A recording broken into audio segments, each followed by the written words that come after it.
Chapter 1585. Do you know that Cole is dead? Gu Mingming asked softly. Miranda nodded. She was a snow fox and could sense the change of the Fox King through her bloodline. She did not need to witness anything personally to know. Gu Mingming continued, the new Fox King is Leah. Upon hearing the name that she had struggled with for half her life, Miranda was stunned for a moment and suddenly smiled. What are you smiling at? Gu Mingming asked calmly. Perhaps Gu Mingming's attitude was too easygoing, so Miranda gradually relaxed. She looked at Gu Mingming and still replied, in this year, I have not thought of him at all. Now that you mention it, I realized, I seem to have let him go. Gu Mingming smiled and nodded, saying, the stubbornness and naive infatuation when you were young. Later on, when you were in danger, you would naturally fantasize about him rescuing you like a hero. Now that you are living a blissful life and have partners who love you, they are the heroes you can easily reach. With them, you naturally do not need an imaginary hero anymore. Miranda nodded, indicating that she agreed with Gu Mingming's words. Gu Mingming reached out and held onto Miranda's wrist, saying, I was also rash in the past. Your hands, it's my fault. Miranda shook her head and said, I did not have any good intentions when I went to solder. These hands, take it as retribution. I promised Leah that everything that happened in the past will be written off and I will not hold it against him anymore. So one of the reasons I came here this time is to treat your hands. Gu Mingming held onto Miranda's wrist gently and slowly closed her eyes, praying silently in her heart. When she opened her eyes again, she had a gentle smile on her face and said, try moving around? Miranda looked at her own wrists in disbelief. Her beautiful eyes widened and she could not say a word for a long time. She looked up at Lucas and then reached out her hands. Lucas pulled Miranda over in excitement and scrutinized her wrists closely, unable to hide the joy on his face. He did not despise Miranda's crippled hands, but his heart ached for the excruciating pain she would feel every time the weather changed. Now that her wrists were healed, he would never see her rolling on the ground with a pale face and a head full of sweat. Thank you, Sir Envoy, for your mercy, Lucas said and was about to kneel. Gu Mingming pulled Lucas back and smiled. Maintain your pride as a bird and don't kneel down so easily. If you really want to thank me, perhaps you can do something else for me. I'm willing to listen to Lord Emissary's orders. Gu Mingming said, I want you to replace Gregory and become the new leader of Mota Mountains. Help me guard Mota Mountains, until the next messenger of the beast deity descends. Lucas frowned and said, I wonder when the next emissary will descend? Gu Mingming replied, about 1,000 years. Lucas said, Sir Emissary, although I don't know how to count, I know what kind of span 1,000 years is. I'm just a rank 3 orc, I won't be able to live until then. Gu Mingming chuckled and looked at the cub beside Miranda.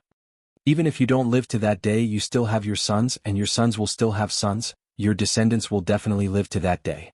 Lucas looked at Miranda, and only when he saw Miranda nod slightly did he place his right hand on his left chest, saluted and said, as the great messenger commands, Lucas will not disappoint.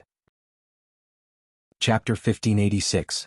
Without Gregory, it was inconvenient to go in and out, so Gu Mingming did not really stay on Mota Mountains for the entire dry season.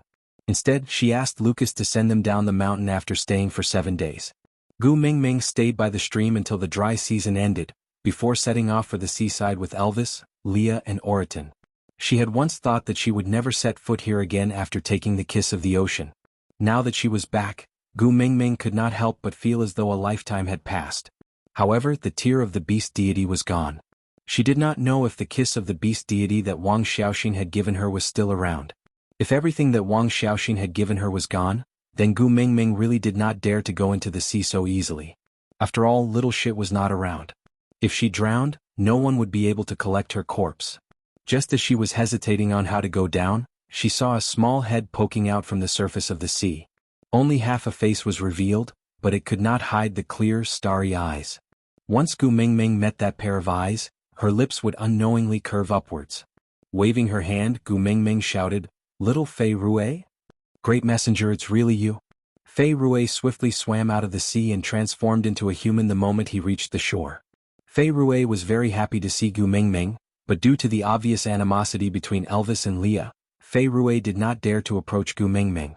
He only stopped 3 steps away and twirled his fingers as he looked at Gu Mingming with a smile. His voice was clear and clean, like the ocean illuminated by sunlight, making one feel refreshed. The little fishes along the way told me that they saw you heading this way. I did not believe them. I did not expect it to really be the great messenger. I must tell my sister.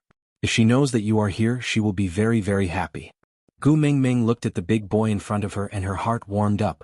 When she first saw him, he was as pathetic as an abandoned puppy. He had poked half his head out from the well in St. Nazaire and asked her pitifully if she could let him enter St. Nazaire's territory.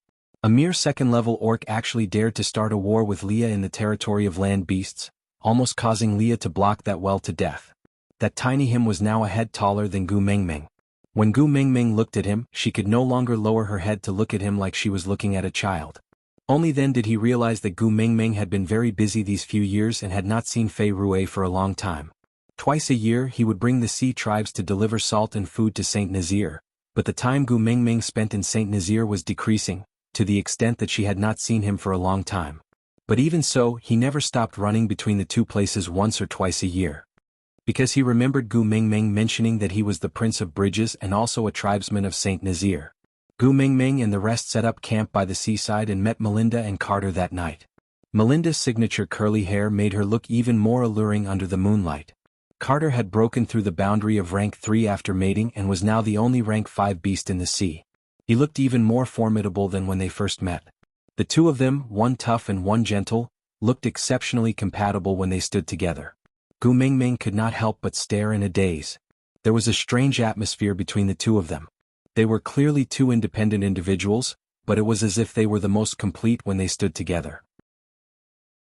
Chapter 1587. I missed you too. Gu Mingming smiled back. You are looking at the scenery, but you don't know that you are also the scenery in someone else's eyes. While Gu Mingming was admiring Melinda and Carter's compatibility, in Melinda's eyes, she saw the only two beast kings in this world standing beside a petite female. There was a saying that two tigers cannot share a mountain, but these two beast kings did not seem to be against each other at all. They had restrained their sharpness and only had gentle gazes, which were all focused on the petite human in the middle. As for that petite female, she had a quiet and elegant smile. Her belly was bulging but not bloated, and she exuded a gentle motherly radiance. It was not dazzling but made one unable to shift their gaze away. Gu Mingming noticed that the pearl earrings on Melinda's ears had become a pair. She had accidentally discovered one among the food Fei Rui brought back, while the other? Your earrings are very beautiful.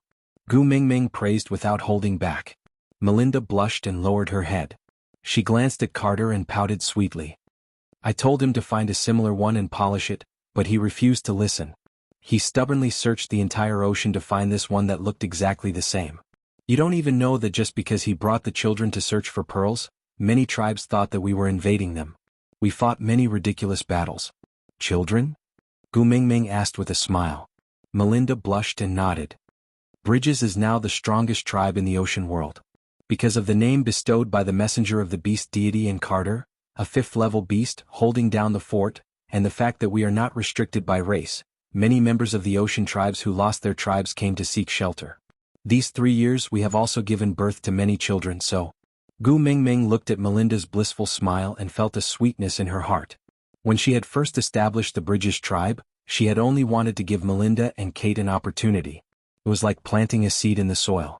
Now that she saw that the seed had grown into a towering tree, she felt gratified. Melinda and Carter invited Gu Mingming and her family to the ocean, but Gu Mingming rejected them. Even if Elvis and Leah were beast kings now, the bottom of the sea was not a place where they could unleash their powers. She did not want them to worry, nor was she willing to risk the baby in her stomach, so she went straight to the point. The kiss of the ocean has returned to the ocean. Melinda nodded and said, yes, it is coincidentally within Bridges' territory. My brother has already sent someone to St. Nazaire to deliver the news. Perhaps the messenger is still on the way, but you guys have already arrived. Gu Mingming smiled and nodded. Within your territory, that's great. I have something to ask of you. Please instruct me, great emissary, Melinda said. Gu Mingming instinctively looked at Carter before he replied, Melinda is the head of the household, I listen to her. Gu Mingming was suddenly enlightened. How could she have forgotten that in this world only females had the right to speak? Don't even beast kings like Elvis and Leah listen to her, much less Carter? Chapter 1588. Melinda held Gu Mingming's hand and smiled sincerely and warmly. Have you forgotten, great messenger? Bridges is your affiliated tribe. Your words are like the will of God. We will never reject you. Gu Mingming shook her head. I am not giving orders as the messenger of the beast deity. I am asking for your help as a friend. Melinda did not understand the difference between the two. Gu Mingming was Gu Mingming, the messenger of the beast deity, and her friend. No matter which identity she used, she was still Gu Mingming. As long as Gu Mingming said it, Melinda would not refuse. But she did not try to defend herself. She just smiled and nodded. All right, as a friend, I will agree to your request.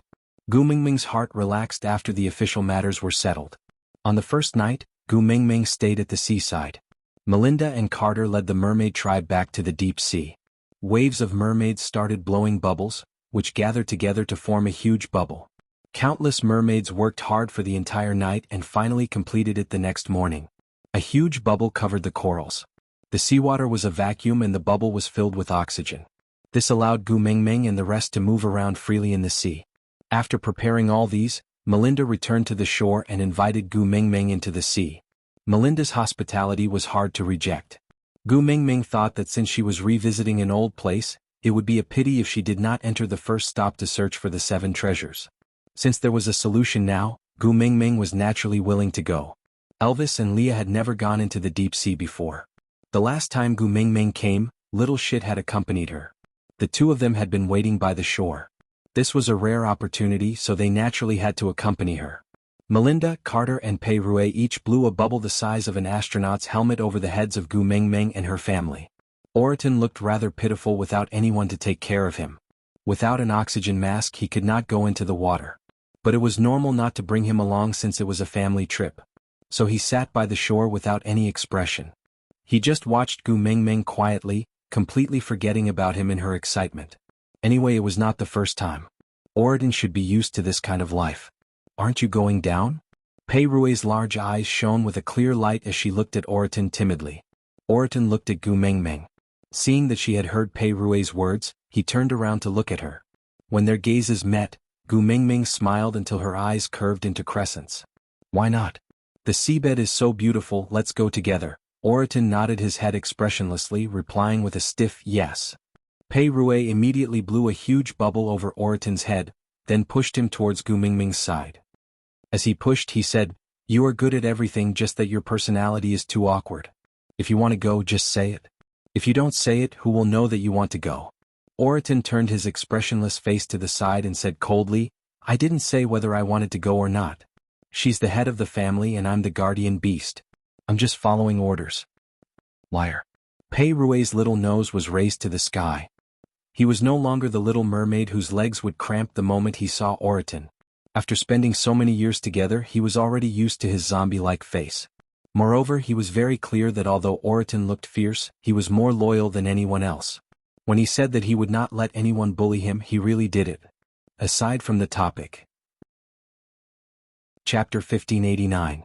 Although they did not spend much time together, Oriton would always inquire about Pei Rui's management in Saint Nazaire every time he returned. If anyone tried to bully Pei Rui, they would receive a stern warning from the big white cat. Due to Oriton's special status, no one in Saint Nazaire dared to provoke him, even if they were of a higher level than him. Moreover, there was a rumor that Gu Mingming wanted Oriton to take care of Pei Rui, so Pei Rui's status in Saint Nazaire was upgraded to that of a nameless member of the messenger's family. Of course, Gu Mingming did not know about all this. Even if she did, she would just laugh it off. Because she knew better than anyone that Oriton treated Pei Rui well, because Pei Rui always brought him fresh and delicious seafood. After the group entered the water, the sea turtles that Melinda had arranged were already ready. The largest sea turtle was as big as a small yacht, with over 20 sea turtles on each side. They were lined up neatly from big to small. The smallest one was only the size of Gu Mingming's palm. It stretched its neck and tilted its head to look at Gu Mingming with a face full of curiosity. The back of a sea turtle is wider and it swims steadily. It's suitable for you to sit on. Melinda looked at Gu Mingming's stomach thoughtfully and smiled meaningfully. Gu Mingming placed one hand on her stomach and the other on Elvis's neck, allowing him to carry her onto the back of the sea turtle. Sitting steadily, Gu Mingming turned around and flashed a big smile at Melinda. "You don't say this is my first time riding a sea turtle?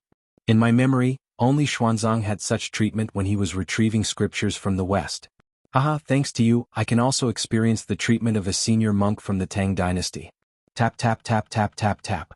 Bayud Bayubiu, seeing that she was having fun, everyone's faces were full of smiles. The sea turtle warship swam steadily but not too slowly. Gu Mingming could feel the impact of the water current on her. If not for Elvis supporting her, she would have been washed away. Leah was afraid that she would be uncomfortable if the water current hit her too hard, so he sat in front of her and blocked the impact for her. Heading downwards, they quickly reached the giant space bubble that Melinda had prepared for Gu Mingming. The sea turtle stopped outside the bubble and Elvis carried Gu Mingming down from the back of the sea turtle, before stepping into the bubble. Melinda poked lightly and the bubble on Gu Mingming's head popped. Elvis, Leah and Oriton did not need anyone's help. They stretched out their claws and popped the bubble. Although it was also the first time for the three males to enter the deep sea, they kept their cool and naturally would not express their curiosity like Gu Mingming. Gu Mingming opened her arms wide and took a deep breath. So the air at the bottom of the ocean smells like this. It's a little salty and has a faint smell of seaweed. I didn't experience this smell the last time I was here because I had the kiss of the beast deity. Luckily I can make up for it this time. Yeah, if I ever return to the modern world I will tell those perfume sellers that their sea breeze perfume is trash. Elvis and Leah looked at each other and smiled. She actually wanted to return to the modern world, right? Even so, she still stayed for the sake of the two of them. Chapter 1590. Melinda held onto Gu Mingming's arm and said, "If you like it, you can stay here for a few more days. I will ask the mermaids to take turns blowing air into this place. I guarantee that you will have an endless supply of deep-sea air." All right. Gu Mingming agreed readily. After all, the arrangements for the kiss of the ocean required time and she had to stay here for a few days. Without water, the living corals quickly turned into dead corals. They no longer had the furry feeling they had when they were alive. Instead, they had a metallic luster and were as red as blood, giving off a luxurious vibe. Fortunately, this was the deep sea and it had not been overdeveloped by the modern world. So the corals were not considered precious items. Otherwise, Gu Mingming's heart would ache to see such a waste. The air bubble did not cover a large area, but there were 4 to 5 corals in total. Each of them was as tall as Elvis and had a thickness that 3 people could surround. Gu Mingming's eyes sparkled as she circled the corals. Melinda also followed Gu Mingming's gaze and sized up the corals. She really could not see anything different about them and could only ask, "What's wrong with these corals? Is there anything special about them?" Gu Mingming held onto the corals with one hand and supported her waist with the other. She tilted her head to look at Melinda and asked with a smile, "Melinda, do you have many of these corals in your ocean?" Melinda didn't understand, so she nodded. Gu Mingming rubbed her little hands together and asked again, "Then, can I break off some of them to make a string of beads?" Melinda thought Gu Mingming wanted to say something else. Was there a need to discuss such a small matter with her? Chuckling, Melinda held onto Gu Mingming's wrist and said, "Great messenger, how many times do I have to say it before you remember? This is your tribe and everything here belongs to you. You can break as many as you want, no one will care." "Really?" Gu Mingming grinned and said, "Then I won't stand on ceremony. I want to make a few more string of beads, one for myself and one for my daughter, and one for you and Sandy." "Me too?" Melinda was elated. Previously, Carter had made an earring for her, and later on, Carter had made a second one for her to make a pair. There were many pearls in the deep sea, but she was the only one with such a pair. Now, even if many people did not recognize Carter, they would recognize the earrings on Melinda's ears. Once they saw this pair of earrings, they would know that they were from the messenger's tribe. Now that Gu Mingming wanted to make the bracelets and she also had a share, she was naturally very happy. Gu Mingming chuckled and said, "We're good friends, of course we should share good things. You know what? Red coral is one of the 8 treasures of Buddhism. It can bring good luck to the wearer." "Buddhism?" Melinda asked curiously. Gu Mingming nodded. "Just like how you worship the beast deity, Buddhism is another kind of deity that the beast deity worships. I didn't believe it before, but after these few years, I have no choice but to believe it." Gu Mingming laughed at herself. The atheist Gu Mingming was now worshipped as the beast deity. This was really a resounding slap to her face. Oh. Melinda's eyes lit up. The deity of the beast deity, how impressive was that? Chapter 1591. With his permission, Gu Mingming started to instruct Elvis and Bulai to break off the corals, then use their sharp claws to cut them into small pieces, before slowly grinding them into a round shape. Fei Rui's technique of spitting water needles had already been perfected. One by one, he accurately pierced a small hole in the center of each coral bead without any deviation. After the beads were all polished, the problem was how to string them together. On land they could use vines to make a rope, but this kind of rope could not withstand the corrosion of seawater and would definitely break after a long time in the water. If they were to use hair, it would be too thin, ugly and hard to fix. Just as Gu Mingming was in a dilemma, Melinda gave a better suggestion. She said that there was a type of shellfish at the bottom of the sea. The flesh on the inside of the shell was coiled up, and after the flesh was removed, the tendons would be left. They were elastic and flexible and could withstand the corrosion of seawater. The only problem was that this type of shellfish fed on venom. Usually, it would be used to capture poisonous fishes to eat, so it was highly toxic. Not to mention normal people, even a fifth-level mermaid like Carter would not go near it unless he had no other choice. If it was in the past, this matter was easy to handle. Gu Mingming had Snake's tear of the beast deity on her, so she was immune to all poisons. A mere little shellfish could not do anything to her. But after Wang Xiaoxin left, all the special buffs on her had been reset. Not to mention poisonous shellfish, even a mosquito might be able to bite her to death. Risking her life for jewelry, Gu Mingming weighed the pros and cons and felt that it was not worth it. Leah held onto Gu Mingming's shoulders and smiled. Did you forget again? You have 2 omnipotent males? But it's poisonous. Gu Mingming shook her head. Leah chuckled. It's been so many years, haven't you gotten used to the beast world style? Females just need to give orders. Males have to think of how to complete them. Gu Mingming still shook her head. I don't want my males to risk their lives for a piece of jewelry. Forget it, I'll think about whether there are any other alternatives. Leah sighed and placed both hands on Gu Mingming's shoulders. He lowered his head to accommodate her height and looked into her eyes. Have you forgotten who I am? You are Leah. Gu Mingming looked at Leah in confusion. What else? Leah asked with a smile. Gu Mingming blinked her eyes and said, Anne? Leah sighed and said, All right, one pregnancy makes one foolish for 3 years. Seeing that you went offline because of my intelligence, I will kindly remind you. I am the most talented witch doctor in history. Detoxification is my specialty. Gu Mingming tilted her head, looking confused and innocent. Leah smiled as he tapped Gu Mingming's little nose. I'll be sad if you don't trust me when you're in trouble. Feels like a hero has no place to use his skills. How miserable. Gu Mingming burst out laughing and said, It's not that exaggerated. I just can't bear to see you and Elvis get hurt. Leah kissed Gu Mingming's forehead and said, Your reluctance certainly makes me feel warm, but Gu Mingming, I urgently need to show you my abilities. I look forward to you relying on me.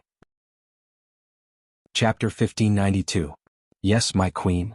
Leah kissed the back of Gu Mingming's hand teasingly before turning to leave like an elegant knight. Melinda was afraid that something would happen to Leah, so she asked Carter to personally bring some men to accompany Leah to retrieve the poisonous shellfish meat. Meanwhile, Melinda stayed at the coral dock to prepare a welcoming banquet for Gu Mingming. After all, this was the first time the messenger of the beast deity, the true leader of the Bridges tribe, had arrived at the bottom of the ocean after the establishment of the Bridges tribe. Naturally, they had to celebrate and at the same time, show the strength of the tribe to the messenger. They hoped that the Bridges tribe was not only the messenger's tribe, but also the messenger's pride. Gu Mingming naturally had to attend the banquet, but the air at the bottom of the ocean was limited and not suitable for a bonfire. So to heighten the atmosphere, Melinda used large seashells to place many luminous pearls around the banquet. They were arranged in picturesque disorder, like a small mountain of luminous pearls. It was extremely extravagant. The entire banquet was filled with the sour stench of extravagance. Gu Mingming felt that she was the only one emitting the fragrance of poverty. She had been the messenger of the beast deity once, and now she was the beast deity again. Gu Mingming felt that she was probably the kind of person who could leave her name in history. Others were at most uncorrupted, but Gu Mingming was so uncorrupted that she did not even have any sleeves. Yes, she must take the coral beads this time. She must give Elvis and Leah one each. She could not be the messenger of the beast deity for nothing. It sounded impressive, but she had suffered so much that she almost lost her life.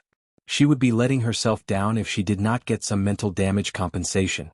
Thinking of this, Gu Mingming secretly ground her teeth. Elvis moved closer to Gu Mingming's ear and blew gently. He pointed at the luminous pearls in the seashells and asked, Do you want one? Gu Mingming nodded without hesitation. Snakel did not say anything else and went up to grab a handful and stuffed it into Gu Mingming's hands. Here, take it and play with it.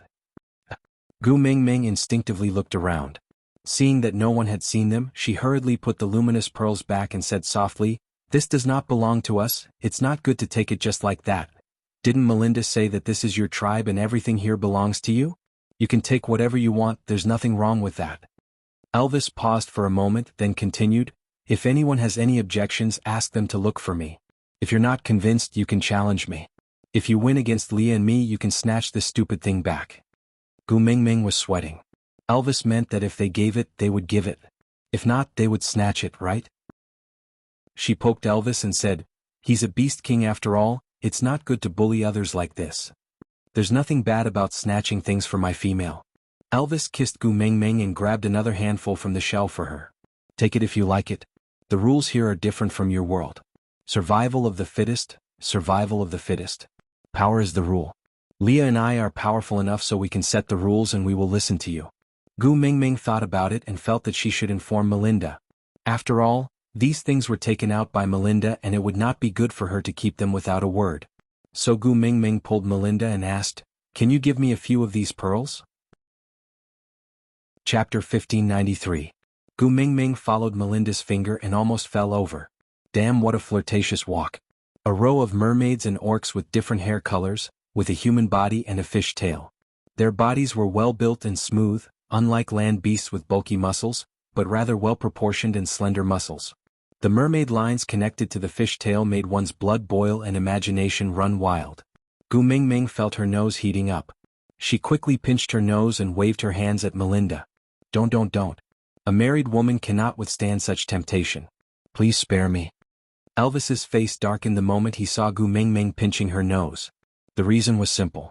She would only do this when she was about to have a nosebleed. And she would only have a nosebleed when she was tempted.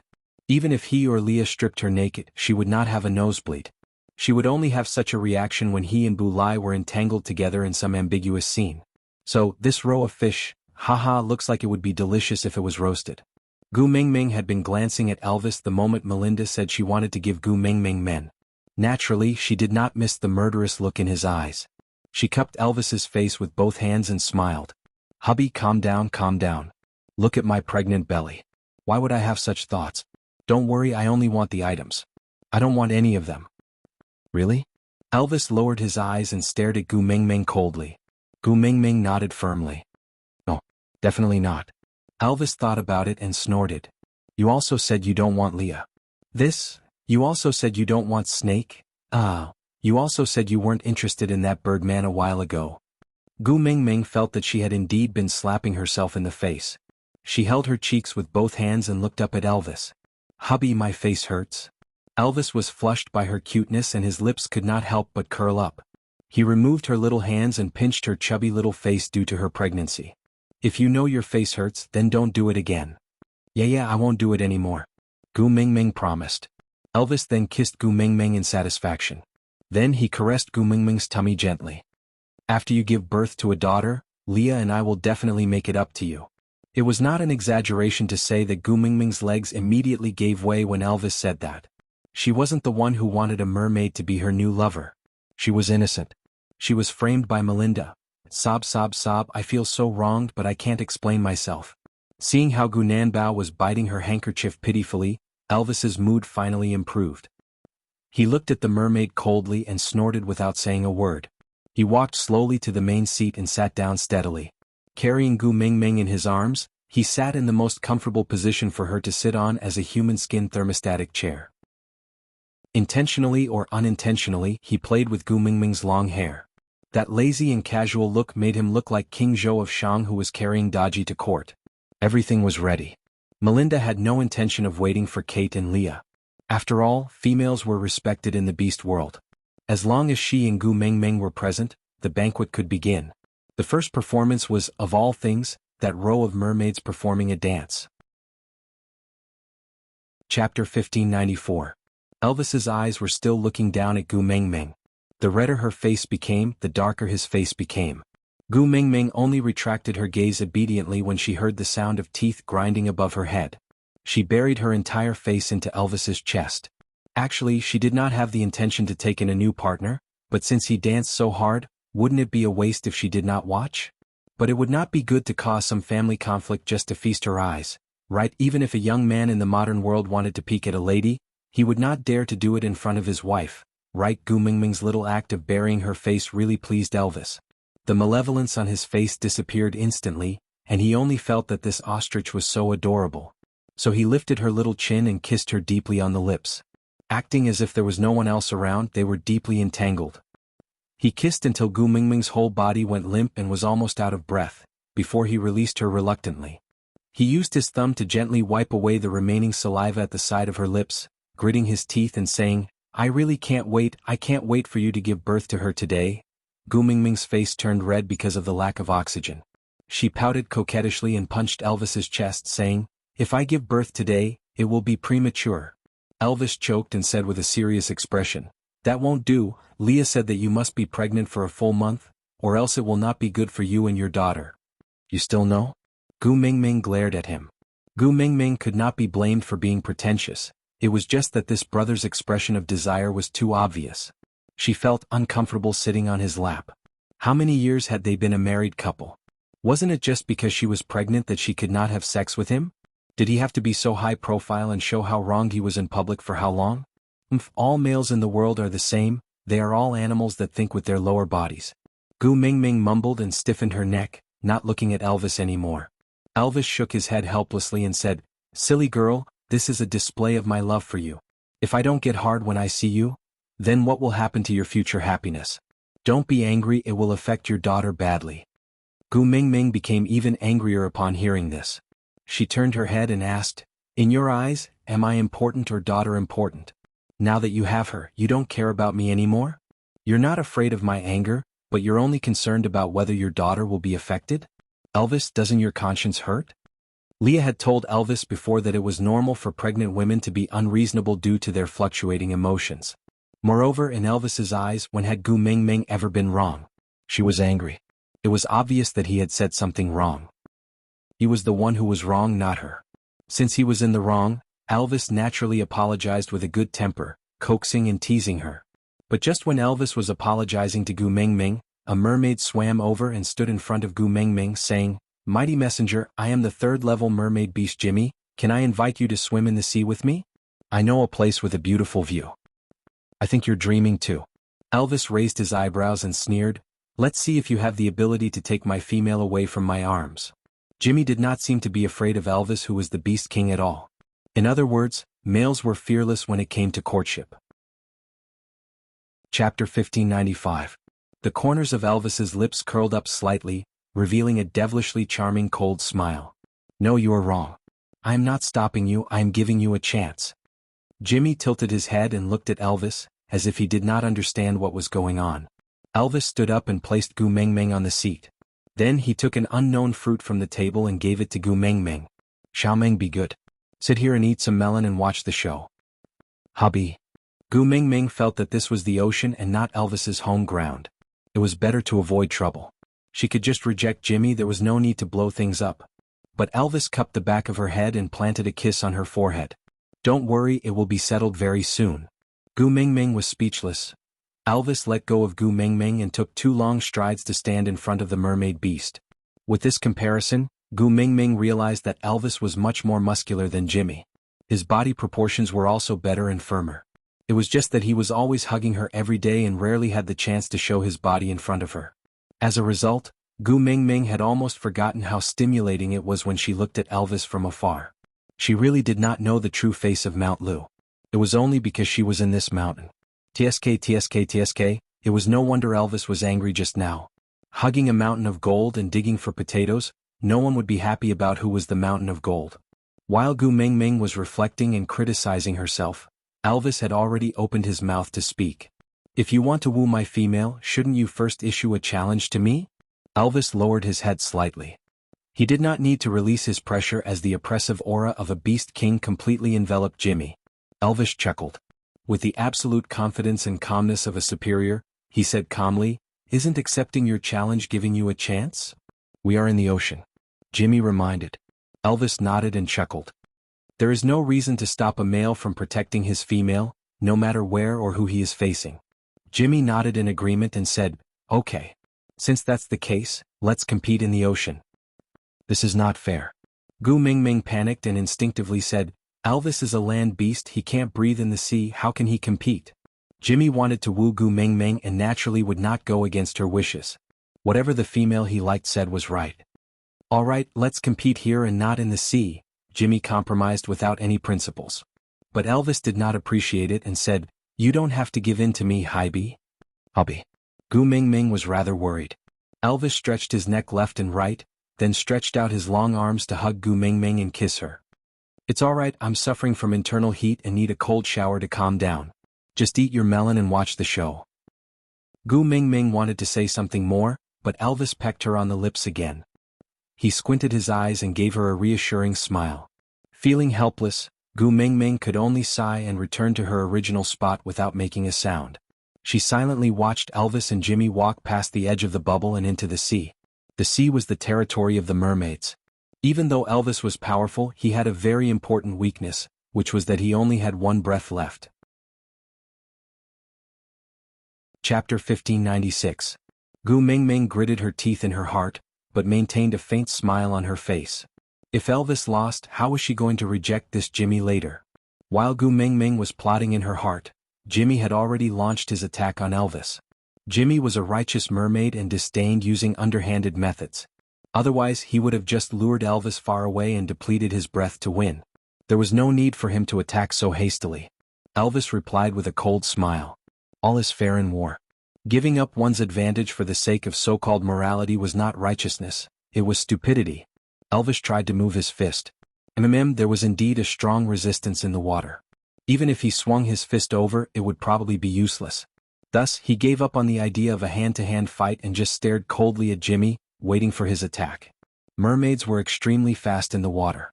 Even a beast king like Elvis could not see his movements clearly due to his limited vision in the water. However, vision was only a small factor in a battle. More importantly, it was the body's memory and instinctive sense of danger. So, when Jimmy's webbing was like a sharp knife aimed at Elvis's neck, Elvis's sharp claws were one step ahead of Jimmy and had already grasped Jimmy's throat firmly. Tilting his head and smiling, the beast pressure suddenly erupted, creating a huge ripple in the water. The ripple quickly pushed outwards, forming a powerful undercurrent, causing the scales of all the mermaids present to explode. That kind of fear was emitted from the depths of their bones and could not be resisted.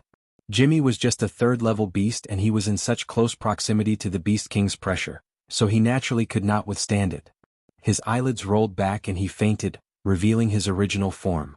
Elvis was merciful, or else Jimmy would have been squashed into a fish meatball. It was not that Elvis had become merciful, it was just that Gu Mingming was pregnant and such a bloody and violent scene was not good for his daughter's prenatal education. She was a little female, as long as there was a beautiful fairy tale in the world, it would be fine.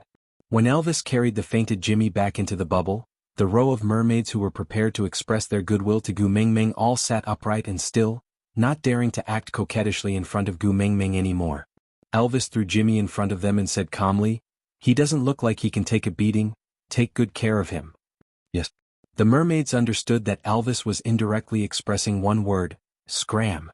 Thus, the row of mermaids carried Jimmy, who had transformed into his true form, out of the bubble. At the same time, Leah was walking back with a thick bunch of poisonous shellfish tendons. He looked at Jimmy's corpse and then at Elvis. The two of them exchanged glances and instantly understood what was going on with this row of mermaids. Leah mischievously tripped the mermaid beast in the middle with his tail. If they were in the water, nothing would have happened, but they were in a vacuum bubble. Hence, that mermaid stumbled and fell onto the people in front of him, bringing the people behind him with him. As a result, the entire row of mermaids fell out of the bubble in an extremely pathetic manner. It was a stark contrast to their cheerful appearance when they entered the bubble. Chapter 1597. Melinda lowered her head and smiled, replying to Carter using sound waves. She told him about Elvis's actions and concluded that even if she had the intention to make arrangements, those mermaids would have been scared out of their wits by Elvis. Who would dare to approach Gu Mingming? Gu Mingming also understood that Elvis's actions just now were not due to Jimmy's provocation. He was making an example out of her and using an instant kill to awe those mermaids who had their imaginations running wild. That was the only way to settle things once and for all. But this made the situation a little awkward. After all, Melinda had good intentions. So Gu Mingming cleared her throat and said, "After making arrangements for the kiss of the ocean, I will be staying in the desert for a while. Sigh, the sandstorms there are strong and there's no water source. Just thinking about it makes me miserable." Melinda was not a fool. How could she not understand that Gu Mingming was giving her a way out? She was saying that she would not be living in the ocean forever and mermaids could not leave the water for long periods of time. So she would not take in ocean tribesmen as partners. This was considered a proper official statement. Melinda did not have any intention of currying favor with Gu Mingming. She just thought that mermaids were handsome and had a different style from land beasts. If Gu Mingming liked them, she would naturally be happy to see it happen. But from the looks of it, Elvis and Leah would not agree so easily. And Gu Mingming herself did not seem to have any intention of expanding her family. So she would not force it. The banquet was still going on, uninterrupted by this small incident. Singing and dancing to celebrate peace and prosperity made it feel like the immortality peach banquet in the heavens. After all, the mermaids were the only race in the beast world that knew music. Birds could also sing, but they did not know how to play musical instruments. They could only use their throats to produce sounds. But mermaids were different. They could produce different sounds by hitting different kinds of shells, corals, tortoise shells and rocks. Finally, they produced a harmonious melody. Compared to a concert in the modern world, it was boring. But it was the most exciting performance Gu Mingming had seen in so many years in the beast world. Leah passed the shellfish tendon to Gu Mingming and whispered into her ear, "I have tested it. The tendon without flesh is not poisonous. What do you intend to do?" Gu Mingming took a piece of shellfish tendon and pulled it in her hand. It was very elastic, just a little too thin. Thus, Gu Mingming took 3 shellfish tendons and braided them into a braid. Then she strung the red coral beads together, 18 red coral beads in one string. She tied a dead knot at the end of the string, then made a simple china knot on the basis of the dead knot. Below the china knot, she tied 2 pieces of scrap pieces of the red coral beads, and the red coral bracelet was completed. Gu Mingming wore the bracelet on her wrist and smiled at Elvis, asking, "Hubby, does it look good?" Elvis rubbed Gu Mingming's little head dotingly and indulgently. "In my eyes, you look good no matter what." Tsk glib tongue. Not a single word is true. As she said that, the corners of Gu Mingming's lips curled up. Elvis cupped Gu Mingming's little chin and looked straight into her eyes. The tenderness in his eyes was deeper than the ocean. He said seriously, word by word, "I have seen you crying in your most pathetic state. I have seen you in your most unkempt mourning. I know how irritated you are during your period. I also know how fragile you are when you feel sad for no reason. I have seen you at your best and at your ugliest. But regardless of beauty or ugliness, I like it all. As long as it's you, I can't move my eyes away." Aside from the topic, today's update has ended. See you tomorrow. Chapter 1598. Gu Mingming didn't answer Elvis and just pecked his chin sweetly. Then she nestled in Elvis's arms and watched Melinda's performance as she knitted the bracelets. She wore the first one on her wrist, the second one for Elvis, the third one for Leah and the fourth one for Melinda.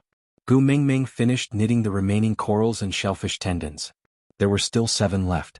4 sons and the one in their tummies needed 5 bracelets. Sandy wanted 1 bracelet, there was still 1 left.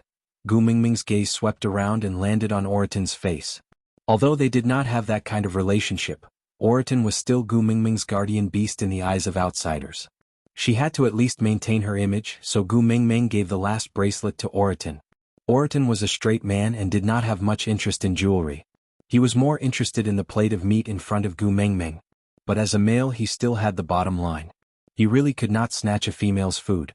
But Oraton did not mind, while Fei Rue liked it very much. His clear big eyes kept staring at the bracelet on Oraton's wrist. There was no lack of corals in the ocean, but the problem was that the poisonous shellfish was too difficult to obtain. He definitely could not get it by himself. And even if he got it, he did not know how to knit Gu Mingming's braids, nor did he know how to knit a china knot. So, the raw materials were all from the deep ocean.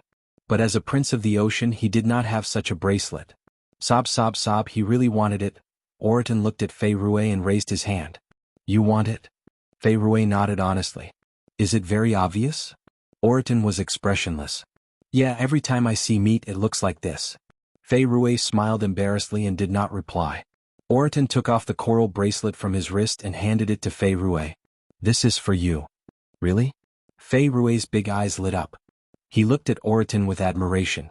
But just as he was about to take it, he hesitated and lowered his head. "This is a gift from the great messenger. Everyone in your family has one. If you give me yours, I don't mind," Oraton answered honestly. He wasn't consoling her. As long as Leah cooked regularly, he really didn't care about anything else. Fei Rui still did not dare to take it, but he really wanted it. Hence, he jogged over to Gu Mingming and looked at her expectantly with a pair of eyes as clear as the stars in the sky. Great messenger, Oriton said he is willing to give me that string of red corals. Can I have it? Gu Mingming stared blankly at Fei Rui. Instead of answering, she asked, I have already given it to Oriton. If he is willing to give it to you and you are willing to take it, just keep it. Why are you asking me? Fei Rui smiled awkwardly and said, I was afraid that if I accepted that string of red corals, you would be angry with Oriton and not dote on him anymore. Gu Mingming almost choked on her saliva. She and Oriton were really just family in name, and Oriton probably did not need her pampering. In this family, the person he needed the most was probably Leah. Thinking about this, Gu Mingming's gaze drifted towards Leah. Chapter 1599. So when Gu Mingming looked at him and Oriton with that gaze, Li's hair stood on end. He squinted his long and affectionate eyes and asked with a dangerous smile, Xiao Mingming, what are you thinking about? Gu Mingming felt like she had been caught in the act. She chuckled and shook her head to deny that she was not thinking about anything. After getting Gu Mingming's approval, Fei Rui happily received Oriton's red coral bracelet and wore it on his wrist. He happily showed it off to everyone and even pulled Melinda's hand to show it off for a long time. This made Carter extremely helpless and he could only clench his teeth and say, You are Melinda's brother, I will tolerate you. That night, Gu Mingming stayed at the bottom of the sea. The next morning, Melinda, Carter and Fei Rui accompanied Gu Mingming to the location of the Kiss of the Ocean. If she was not sure that she was in the sea, Gu Mingming would have suspected that she was looking at a galaxy in the Milky Way.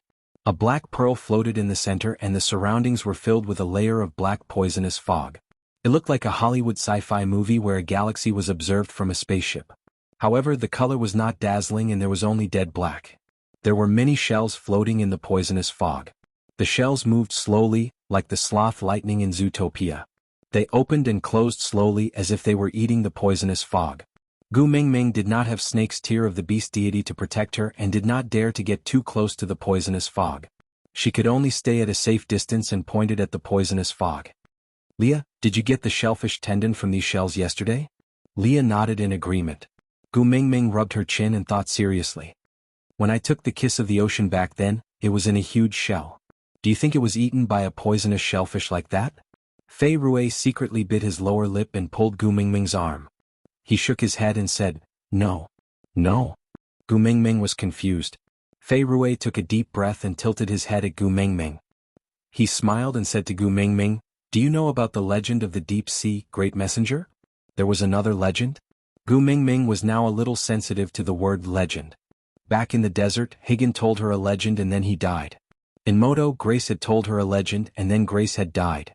Now, Fei Rui was going to tell her a legend? Frowning, Gu Mingming asked instinctively, Can I not listen? Fei Rui chuckled and said, Let's hear it. This legend is related to the Kiss of the Ocean. Gu Mingming facepalmed, that feeling of unease growing stronger. Fei Rui did not wait for Gu Mingming's reply and just sat on the back of the turtle beside her. He transformed his fishtail into his legs and hugged his knees obediently. He tilted his head to look at Gu Mingming and said, Legend has it that this black pearl was not originally called the Kiss of the Ocean. It was just a poisonous pearl produced from these poisonous shellfish. Although it was poisonous, it was not to the extent that it could disperse in the ocean and not disperse. Chapter 1600. Fei Rui seemed to understand Gu Mingming's confusion and just grinned. His smile was always so clear and clean that whenever he smiled, it was as if the surrounding poisonous fog was purified.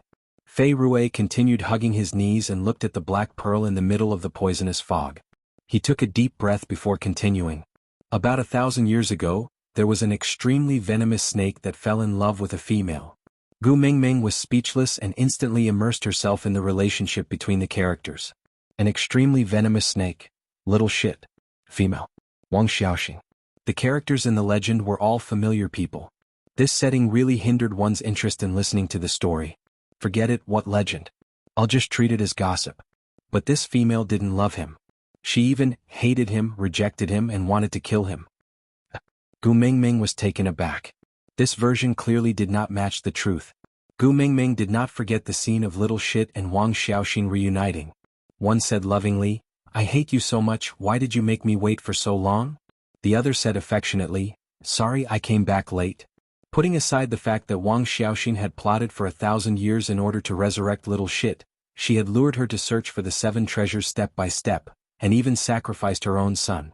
Just based on these 2 sentences alone, it was filled with the stench of adultery. Even if it was not love enough to shatter the heavens and earth, it should be unforgettable. How could it not be love or even hatred? This was not logical, really not logical. Gu Mingming shook her head. Did you remember wrongly? Fei Rui looked at Gu Mingming in confusion. He shook his head seriously. There are not many legends in the deep sea, especially when the mermaid tribe has been the guardian of the kiss of the ocean for generations. So I will definitely not remember this legend wrongly. Gu Mingming pursed her lips. She could not figure it out no matter how hard she thought about it. She could only raise her hand. All right, continue. I will listen. Fei Rui nodded. Although the female was very resistant, that snake beast was unusually overbearing and unreasonable. He was also very powerful and unpredictable. In order to prevent the female's mate from finding her, he tied her up and hid her in the deep sea. As Fei Rui spoke, he turned to look at Gu Mingming. The method that Melinda made for you was passed down from 1,000 years ago. At that time, the snake beast also made a bubble like this for the female so that she could move and breathe freely in the deep sea. Gu Mingming laughed dryly. Free movement and breathing? Within a limited area he could move and breathe freely while being watched. What kind of freedom was that? Let's call it jail. Moreover, with such a depth there was no chance of escaping. Gu Mingming twitched her lips and thought to herself, it was no wonder that little shit hated Wang Xiaoxin like that. The snake beast said that when the female is willing to mate with him, he will release the female. However, that female really rejected him. No matter what he did, she refused to mate with him. The more he pressured her, the more she resisted just to escape. Then, in order to escape, the female accepted a mermaid. Fei Rui's eyes dimmed as he said this. Chapter 1601. Fei Rui shook his head lightly, indicating that he was fine. Then he asked Gu Mingming, if it was you, would you accept someone you don't like just to escape? Gu Mingming really wanted to shake her head and say no. If it was 5 years ago when she first came to the beast world, she might have said that. But what she had experienced in the past 5 years had taught Gu Mingming to lower her head to reality. Imagine what if Cole had imprisoned her and forced her to mate with him. In order to escape and meet up with Elvis and Leah on land, Gu Mingming would definitely agree to mate with a certain mermaid. Not to mention that she would rather die than submit. Her life was still tied to Elvis and Lee's, and she was pregnant with a little one. If she died, Elvis and Leah would definitely suffer more than death. They would go crazy and destroy the entire beast world, including themselves. And Gu Mingming would never let that happen. So the answer was obvious. Gu Mingming would definitely agree to accept a mermaid as a partner in order to escape. Although she was hesitant, Gu Mingming still nodded and said, if it was me, I would have done the same. She could feel Elvis tightening his arms around her. She turned back to look at Elvis. Elvis's expression was solemn, as if he was hesitating for a long time before saying casually, you did the right thing. Gu Mingming leaned into Elvis's arms and laughed softly, saying, but this kind of situation will not happen to us anymore. You and Leah are both beast kings, there is almost no chance of success to kidnap me under your watch. Fei Rui smiled and did not expose Gu Mingming's words. Actually, as long as they did not care about the consequences, it was still possible. For example, they were at the bottom of the sea now. Even if Elvis and Leah were beast kings, they would not be able to unleash their full potential in such a deep sea. They just had to burst their oxygen bubble and they could easily kidnap Gu Mingming. But in the deep sea now, the mermaids were all loyal to Gu Mingming. No matter how much they wanted to mate with Gu Mingming, they would not use such an extreme method. This was the fundamental difference between mermaids and snake beasts. Fei Rui knew that with Gu Mingming and Li's intelligence, it was impossible for them not to have thought of this possibility. But they had given the mermaid absolute trust, which was why they dared to follow them down to such a dangerous place. This trust was extremely precious, and the entire mermaid clan treasured it very much. Naturally, they would not do anything that would harm this trust. Since he didn't know how to do it, why would he say those words that would cause discord? Fei Rui withdrew his gaze and continued to look at the kiss of the ocean. The female isn't running away blindly. Although she's in the deep sea, she's able to communicate with the outside world through the mermaid. Her partner found the beach and started fighting with the snake beast. He fought with no regard for his own life, and the mermaid took the opportunity to take her away. Gu Mingming rested her chin on her hand as she listened to the story. Although Fei Rui only mentioned it casually, Gu Mingming was still shaken to the core. Little Shit's strength was already at the level of a demigod. What kind of price did Wang Xiaoxin's other partners have to pay to entangle him on the shore and give her a chance to escape? Just thinking about it made Gu Mingming shiver. Chapter 1602. The female managed to escape to the shore, but the mermaid could not leave with her. Fei Rui continued, because once on land the mermaid would not have any advantage in battle. Not only could he not protect her, he might even be a burden to her.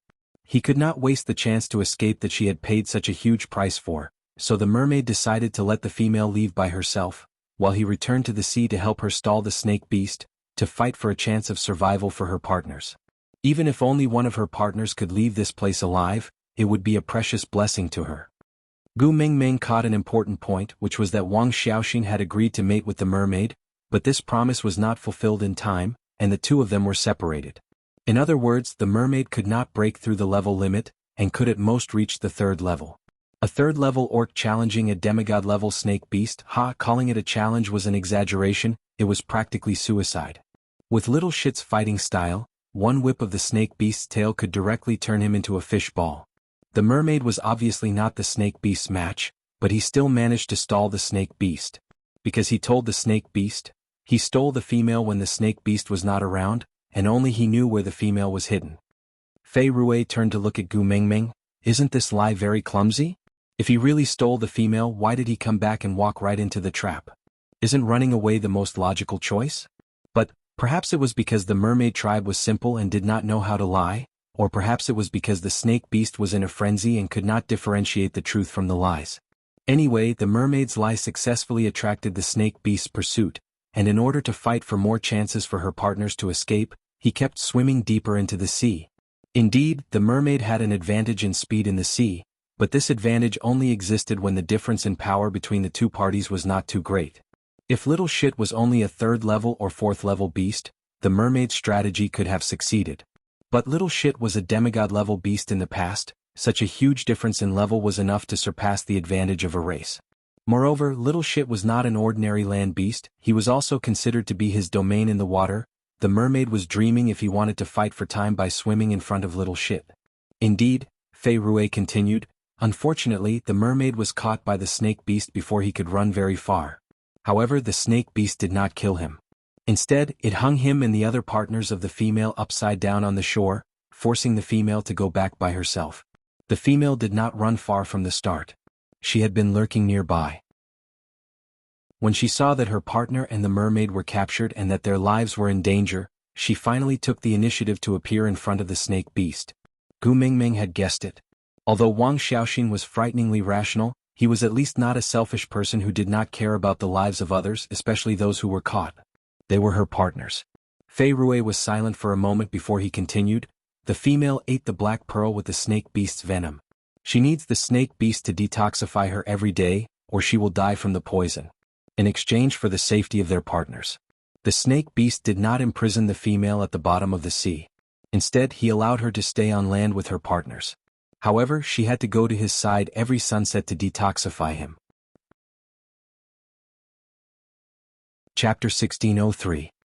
He obtained an ancient secret recipe from the elders of the ocean tribe. There is no antidote for the poisonous shellfish pearl and he can only exchange his life for hers. As Fei Rui said, he pointed at the black pearl floating in the poisonous fog and said, it was born in the poisonous shellfish, grew up in the poisonous shellfish and belongs to the poisonous shellfish. If he wants to save that female, the only way is to eat the poisonous shellfish king and then kiss the female. Mouth to mouth he will suck the black pearl into his body. Gu Mingming frowned and did not say a word. The males in the beast world were not afraid of death for the person they liked. They were brave and blind in love and would never be stingy with their lives. She could even imagine how overjoyed the mermaid would be when he found out about this antidote method. His entire mind was filled with the thought that Wang Xiaoxin could be saved and he did not have the slightest bit of rationality to think about how he would lose his life. The mermaid swallowed the entire poisonous shellfish king and swam towards the shore with all his might before the poison attacked his heart. Finally, he saw the female who was about to meet the snake beast under the afterglow of the setting sun. The poisonous shellfish king was stuck in his throat and his vocal cords were already destroyed so he could not make any sound. He could only use his tail to slap the surface of the water to attract the female's attention. Even though the poison of the poisonous shellfish king made his skin burn in pain, he did not care and just slapped the surface of the water with all his might, splashing countless waves. Finally, he successfully attracted the female's attention. The female ran to the beach and asked him what was wrong. He could not speak and could only hold the female tightly and kiss her lips. At this point, Fei Rui turned around to look at Gu Mingming. His eyes shone with a light that seemed like he understood, as if he was longing for it but also as if it was just an ignorant fantasy. He said, "It was said that the scene at that moment was frozen. It was so beautiful that even the waves could not bear to attack their kiss. That was the most peaceful moment in the history of the ocean without any waves. The setting sun gilded them with the most beautiful glow, just like a pair of gentle hands, gently protecting their first kiss, once in a lifetime the only kiss." The poisonous pearl in the female's body was sucked into the mermaid's body by the poisonous shellfish king. The two poisons caused the mermaid's skin to start festering. He used the last of his strength to push the female away and told her that she was free and the snake beast could no longer use this pearl to threaten her. As for the mermaids, they threw themselves into the sea, sacrificed their broken bodies to the beast god, and stayed in the sea forever. Gu Mingming finally understood that the shell that she had casually touched previously was actually the poisonous shellfish king that was stuck in the mermaid's throat. There are people who are infatuated with love in the world. This hatred has nothing to do with the wind and the moon. Gu Mingming lowered her head and murmured softly. She smiled. "Our previous beast messenger really has no lack of Casanova." Elvis hugged Gu Mingming and kissed the top of her head. "You don't lack anyone by your side either." Gu Mingming nodded her head. Of course she knew that she did not lack Casanova by her side. Snake, who had died twice for her, wasn't that the greatest love saint? There was also that Grace who tore off her own wings and jumped into the volcano lava for her. Glancing sideways, Gu Mingming hugged Elvis and Leah. "Both of you must accompany me well. Don't try to be a Casanova, understand?" Chapter 1604. Fei Rui nodded with a smile, then opened his mouth. This action made Gu Mingming break out in cold sweat. She frowned and her eyes widened in shock. She held onto Fei Rui's shoulders tightly with both hands. "What did you do?" Fei Rui was still smiling. His eyes were as bright as the stars, clearer than the ocean and more flawless than the moonlight. "I am the Prince of Bridges, and also a tribesman of Saint Nazir." Fei Rui smiled as he spoke. But the blood trickling down from the corner of his lips stung Gu Mingming's eyes. Fei Rui's bright smile was tainted with a heart-wrenching pain. "Moreover, I like the Great Messenger the most. I want to protect the deep-sea line and also, the Great Messenger." Gu Mingming shook her head. Tears streamed down her cheeks as she reached for Fei Rui's throat, wanting him to spit out the poisonous shellfish king. But Fei Rui grabbed Gu Mingming's hand and left a mark on the back of her hand. Then he smiled at Gu Mingming. "Great Messenger, don't be sad. My death can protect the entire ocean. It is my honor." After saying that, Fei Rui leaned back and charged into the poisonous mist. That pair of eyes that were as bright as the stars were smiling the entire time, looking at the crowd not far away. His most precious sister was there. But his brother-in-law was really reliable. He would protect Melinda well, so there was no need to worry. His most important friend was there. But Lee's cooking was so delicious, Oriton should be living a blissful life. His most beloved Great Messenger was there. Oh no, the Great Messenger was crying. But it was all right. Her partner was so strong and loved her so much. He would definitely be able to coax her. "Sorry, Great Messenger, I didn't want you to cry. But I still feel very blessed to have all of you send me off on my last journey. Forgive me for my selfishness. I really don't have the courage to complete my last journey alone. Finally, thank you for listening to my long story." Fei Rui dispersed the poisonous fog. He turned around in front of the kiss of the ocean and swallowed it into his stomach. He could feel that the poisonous pearl was corroding his throat along his chest, slowly moving downwards.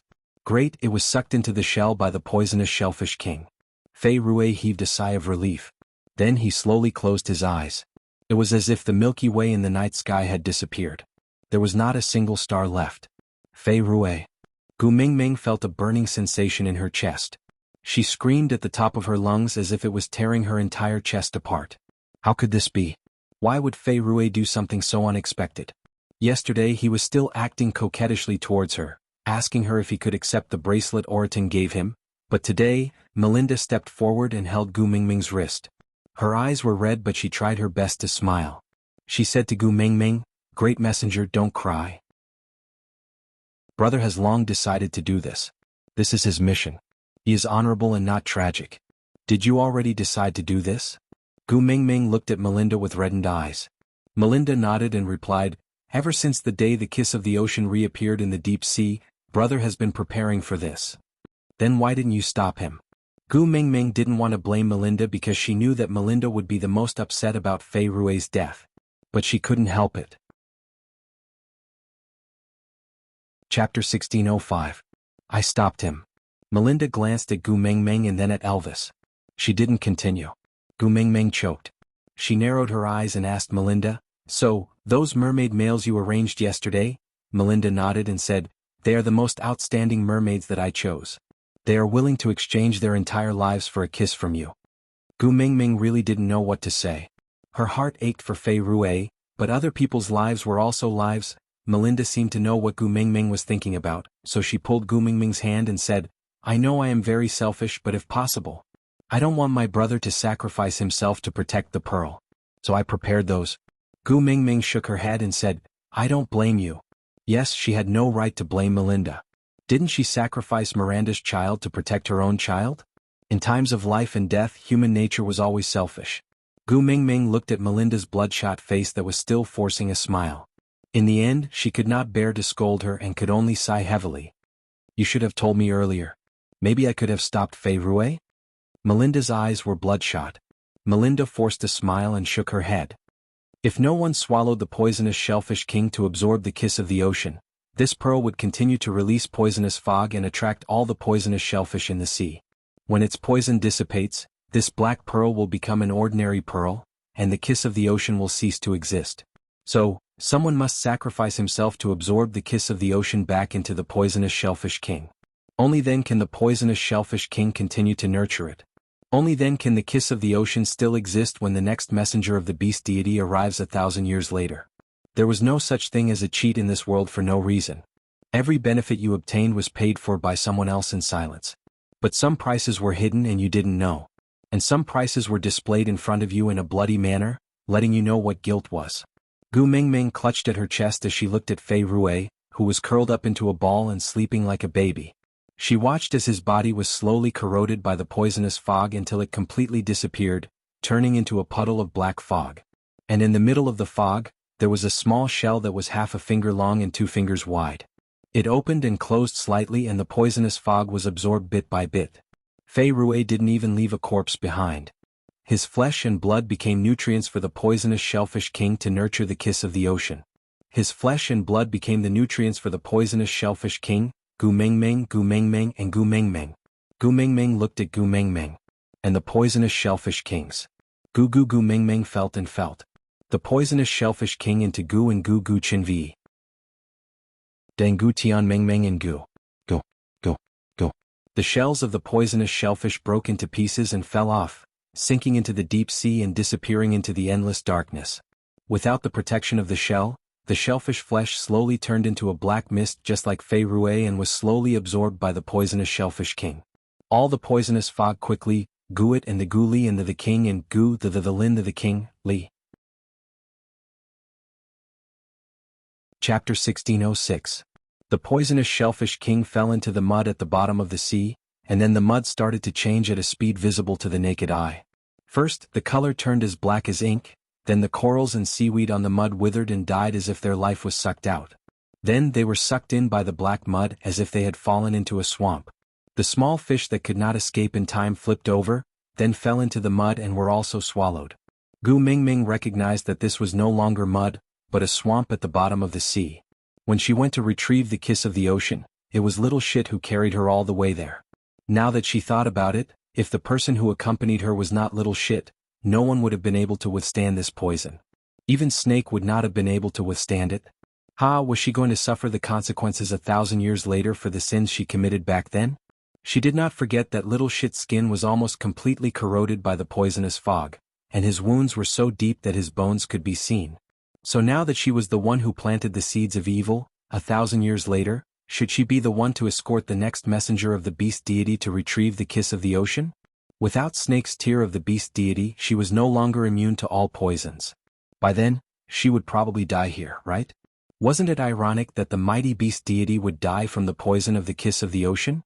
Elvis tightened his arms around Gu Mingming's waist and kissed her little hand. He hugged her in his arms and said softly, "Now that things have come to this, there's no use being sad. Fei Rue is a responsible male. We won't forget him." Gu Mingming nodded and leaned lightly against Elvis's chest. "I came to settle the kiss of the ocean, but never thought that it would be settled in such a manner. I thought that nothing would happen as long as I forbid others from swearing to me, but, other than swearing, it turns out that legends can also kill people. I don't want to hear any legends in the future. No one is allowed to tell me legends anymore." Elvis chuckled, feeling rather helpless. In the beast world, the lives of males had always been as cheap as grass. Not to mention Fei Rue, who sacrificed himself for justice, there were many males who sacrificed their lives for the sake of pleasing their females. Just how many males had died because of Nina in the past? Who would feel the slightest bit sad? The males in the beast world were ferocious and aggressive. There were countless deaths and injuries every day. It was survival of the fittest, and the winner would take all the food. This was the truth of the beast world and also the standard. No one would shed tears for the weak. No one would even remember the males who died because they were not strong enough. Only Gu Mingming valued the lives of males so much. He loved her kindness, but he also felt sorry for her kindness. Sighing, Elvis patted Gu Mingming's back lightly and said, "All right, the second rule in our family is that no one is allowed to talk about legends. If anyone dares to mention the word legend in front of you in the future, I'll bite them to death, okay?" Gu Mingming wanted to laugh, but she could not. She looked at the poisonous shellfish king that had sunk deep into the swamp and the surroundings that looked more and more like the scene she had seen when she was retrieving the kiss of the ocean. She shook her head and said, "Let's go, this place will become very dangerous later." "All right." Elvis did not say anything else and carried Gu Mingming in his arms. He gave Carter a look and the group of them turned around and swam towards the huge bubble that Melinda had prepared for Gu Mingming. Only Gu Mingming and Melinda kept turning back to look at the abyss that had been swallowed by darkness. They knew that there was a clean young man there. He had the clearest eyes and the warmest smile in the world. But from today onwards he had to guard that pearl alone in the darkness for 1,000 years. Aside from the topic. Chapter 1607. Fei Rue's death was a huge blow to Gu Mingming. She felt terrible but didn't know who to blame. She couldn't find an outlet to vent her pent-up frustrations, so she was depressed all day long. At times like this she started to miss Cole. After Cole's death, Gu Mingming thought about it a lot. Putting aside her subjective feelings of love and hate, Cole actually treated her quite well. He shouldered all the dirty things on himself so that when something like Fei Rue's death happened, she could feel justified in hating him, blaming him and blaming him. As for herself, she had no qualms about it. Cole's personality was indeed twisted, but he also treated her with a twisted kindness. Elvis and Leah didn't want Gu Mingming to stay in the deep sea, so they briefed Carter on the tribe's operations, as well as the matters to take note of when protecting the kiss of the ocean, before leaving the deep sea with Gu Mingming. Surprisingly, Oriton, who had always been a glutton, didn't pester Leah for food. His face was still expressionless but solemn. After reaching the shore, Oriton asked Gu Mingming, "Are you feeling terrible?" Gu Mingming looked at Oriton in confusion. Oriton pursed his lips and added, "It's about little Fei Rue."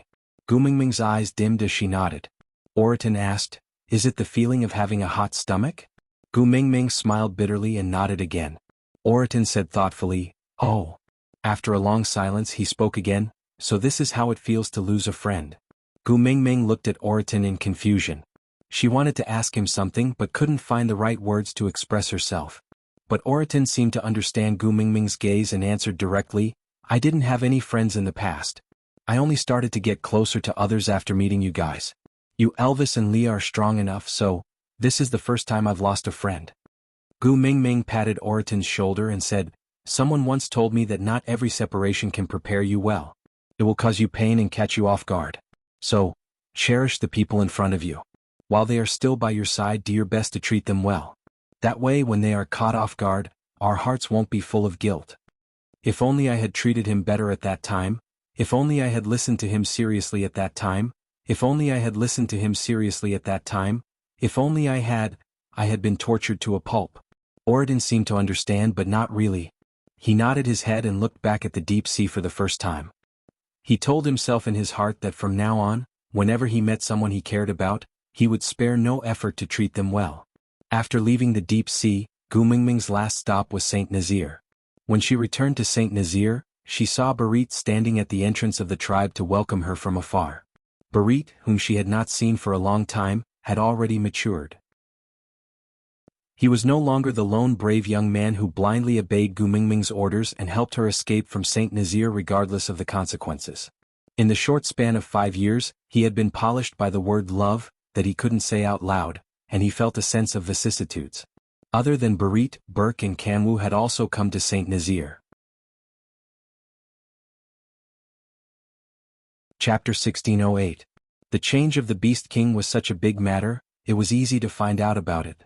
Kanwu was now taller than Gu Mingming by a head and a half. If Gu Mingming wanted to hug her son, she had to first wave her hands and make her son bend down. This meant that her son had really grown up and was a mature male now. "Mum, why do I have a feeling that you are going to abandon me?" Kanwu walked to Gu Mingming's side and tugged at the corner of her shirt. "Don't tell me you despise me for being a male now that you have a younger sister? Mum, I am your precious son after all. You can't just abandon him just like that, right? I won't fight with my younger sister for your affection." Gu Mingming poked Kanwu's head. "What's in your head? You are also a piece of flesh that fell from your mother's body. Back then, I almost sacrificed my life to give birth to you. How can you use such heartless words to mock me today?" Mom, I was wrong. Kanwu had always been a straightforward person. Seeing Gu Mingming poke him, he did not get angry and just laughed dryly. Gu Mingming sighed. "But Kanwu, Mum can't follow you for the rest of your life. Your second brother also has his own things to do. You have to grow up and learn to be independent." Upon hearing that, Kanwu immediately exploded. "Mum, are you still going to abandon me? Then how about this? Mum, I found you a new lover. He's quite fun. Why don't you?" Before Kanwu could finish his sentence, he was sent flying by Elvis's kick. His face was so black that ink could drip out from it. "New lover?" Elvis clenched his teeth and squeezed out word by word. "Do you want to die? Mm? Gu Mingming hurriedly stopped Elvis. She patted his chest and said, "Children speak without thinking. They're just children talking nonsense. Why are you throwing a tantrum? Domestic violence isn't right." Leah pulled Gu Mingming back from Elvis's arms and hugged her in his arms, not allowing her to stop Elvis. With a fake smile plastered on his face, he glanced at Kanwu who had been sent flying, then looked at Gu Mingming and said, "I feel that other than the amazing medical skills in that world, some of the proverbs are also very reasonable. For example, a loving mother produces spoiled children, a filial son is born under the rod, an unpolished jade is worthless, a son who doesn't get spanked is a failure." Gu Mingming finally understood that Kanwu's new lover was like poking a hornet's nest. Elvis and Leah were most afraid of this. Sigh, this silly son, why did he only grow taller and not grow a brain? Saying such words in front of these two vinegar buckets was really asking for a good death, just like his father. But no matter how much he wanted to court death, he was still her biological son. Gu Mingming definitely could not watch as her two Beast King fathers bully her second-level son. So he pushed Leah hard. Actually, with her little strength she could not move Leah at all. But because she did not have the powers of a Beast King, Leah was even more cautious when carrying her. He did not dare to use too much strength and was even more careful than carrying a piece of tofu. He was afraid that she would get hurt. So, with Gu Mingming's push, she really struggled out. Chapter 1609. Elvis sighed helplessly and stood on the spot without moving. He said calmly, "I am the Wolf King." "I know. I am the Wolf Queen, so what?" Gu Mingming straightened her neck and roared. Leah was laughing so hard that he could not stand up straight. He placed one hand on Elvis's shoulder and pointed at Gu Mingming with the other. "Have you forgotten?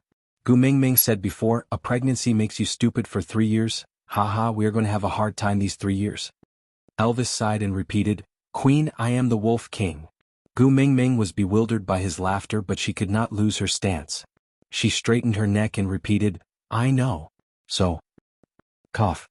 Kanwu climbed up from behind Gu Mingming and wrapped his long arms around Gu Mingming's waist. Then he turned her behind him and laughed out loud, "Mum, I am an adult male. I will be laughed at if I hide behind a female to avoid a battle. Don't forget, the warriors of the wolf tribe are never afraid of battle or death. Most importantly, you're the only female in our family. Whether it's your two crazy partners or us four brothers, none of us are cowards who hide behind you when you're in danger. Instead, we're the armor that stands in front of you. You're the one who should be protected, understand? Gu Mingming was a little touched by her son's words and her eyes watered instantly. Son, before Gu Mingming could say her touched words, Kanwu laughed suddenly and said, Moreover, Mum, you are really a little silly now. Your crazy partner is the Wolf King. If he wants to kill me, he doesn't even need to step on your corpse. He just has to stand there and stare at me and I will definitely die. Waving his fist at me proves that he has no intention of killing me. You suddenly pounced on me and made me so emotional that I am embarrassed, ha ha ha. Gu Mingming really wanted to give Kanwu a hard slap, but she clenched her fists and eventually only poked Kanwu's head. She comforted herself by saying, Biological son, you are really my biological son. Kanwu grinned foolishly and hugged Gu Mingming's shoulders, saying fawningly, Mum, seriously, why don't you get to know that new lover? Thick brows, good skin, broad shoulders, narrow waist and perky butt. Bang. Before Hu Jinwu could finish his sentence, he fell heavily onto the ground. Just as he said, Elvis did not even move his feet. He just raised his eyebrows and Kanwu was already sprawled on the ground, unable to get up. Mom? Kanwu begged for mercy and howled. Gu Mingming glanced at him coldly and said, You can just speak, why are you so touchy? Release my son now. Elvis took a deep breath and did not let go of Kanwu. Instead, he walked to Gu Mingming's side and pulled her into his arms. He looked straight at Gu Mingming with his blue eyes and asked, Do you have any thoughts about the new lover he arranged? No. Gu Mingming answered without hesitation. These two words successfully pleased Elvis. Elvis nodded and let go of Kanwu. He looked down at Kanwu from above and said, Brat, if you try to shove people under my nose again, I don't mind permanently paralyzing you and making you a boneless wolf for the rest of your life. Chapter 16:10. Gu Mingming facepalmed. Back then when he was still a little wolf cub, he was really cute like this. But now a 1.9 meters tall giant was rolling around on the ground making a scene. It was really unbearable to watch. Sighing, Gu Mingming said calmly, Kanwu, get up. No. Kanwu snorted angrily, Meet the new lover I prepared for you, I won't get up if you don't see him. See, I'll see him. Gu Mingming sighed, then gave Elvis and Leah a comforting look. Wasn't it just meeting someone? She just had to say she didn't like him when she saw him. Just treat it as coaxing a child, why was there a need to be so serious? Elvis also knew that he had already hit Kanwu twice today. If he were to hit him again, Gu Mingming would really fall out with him. She had always been unscrupulously biased towards Huda and his brothers. Tolerating him twice today was already her limit. Alright, wasn't it just meeting a new lover? Hopefully, that new lover was lucky enough to be able to take a beating. Hearing that Gu Mingming was willing to meet him, Kanwu then crawled up from the ground. Ignoring the pain from Elvis's 2 punches, he hurriedly waved to the side and howled. Then someone slowly walked out from behind the tree.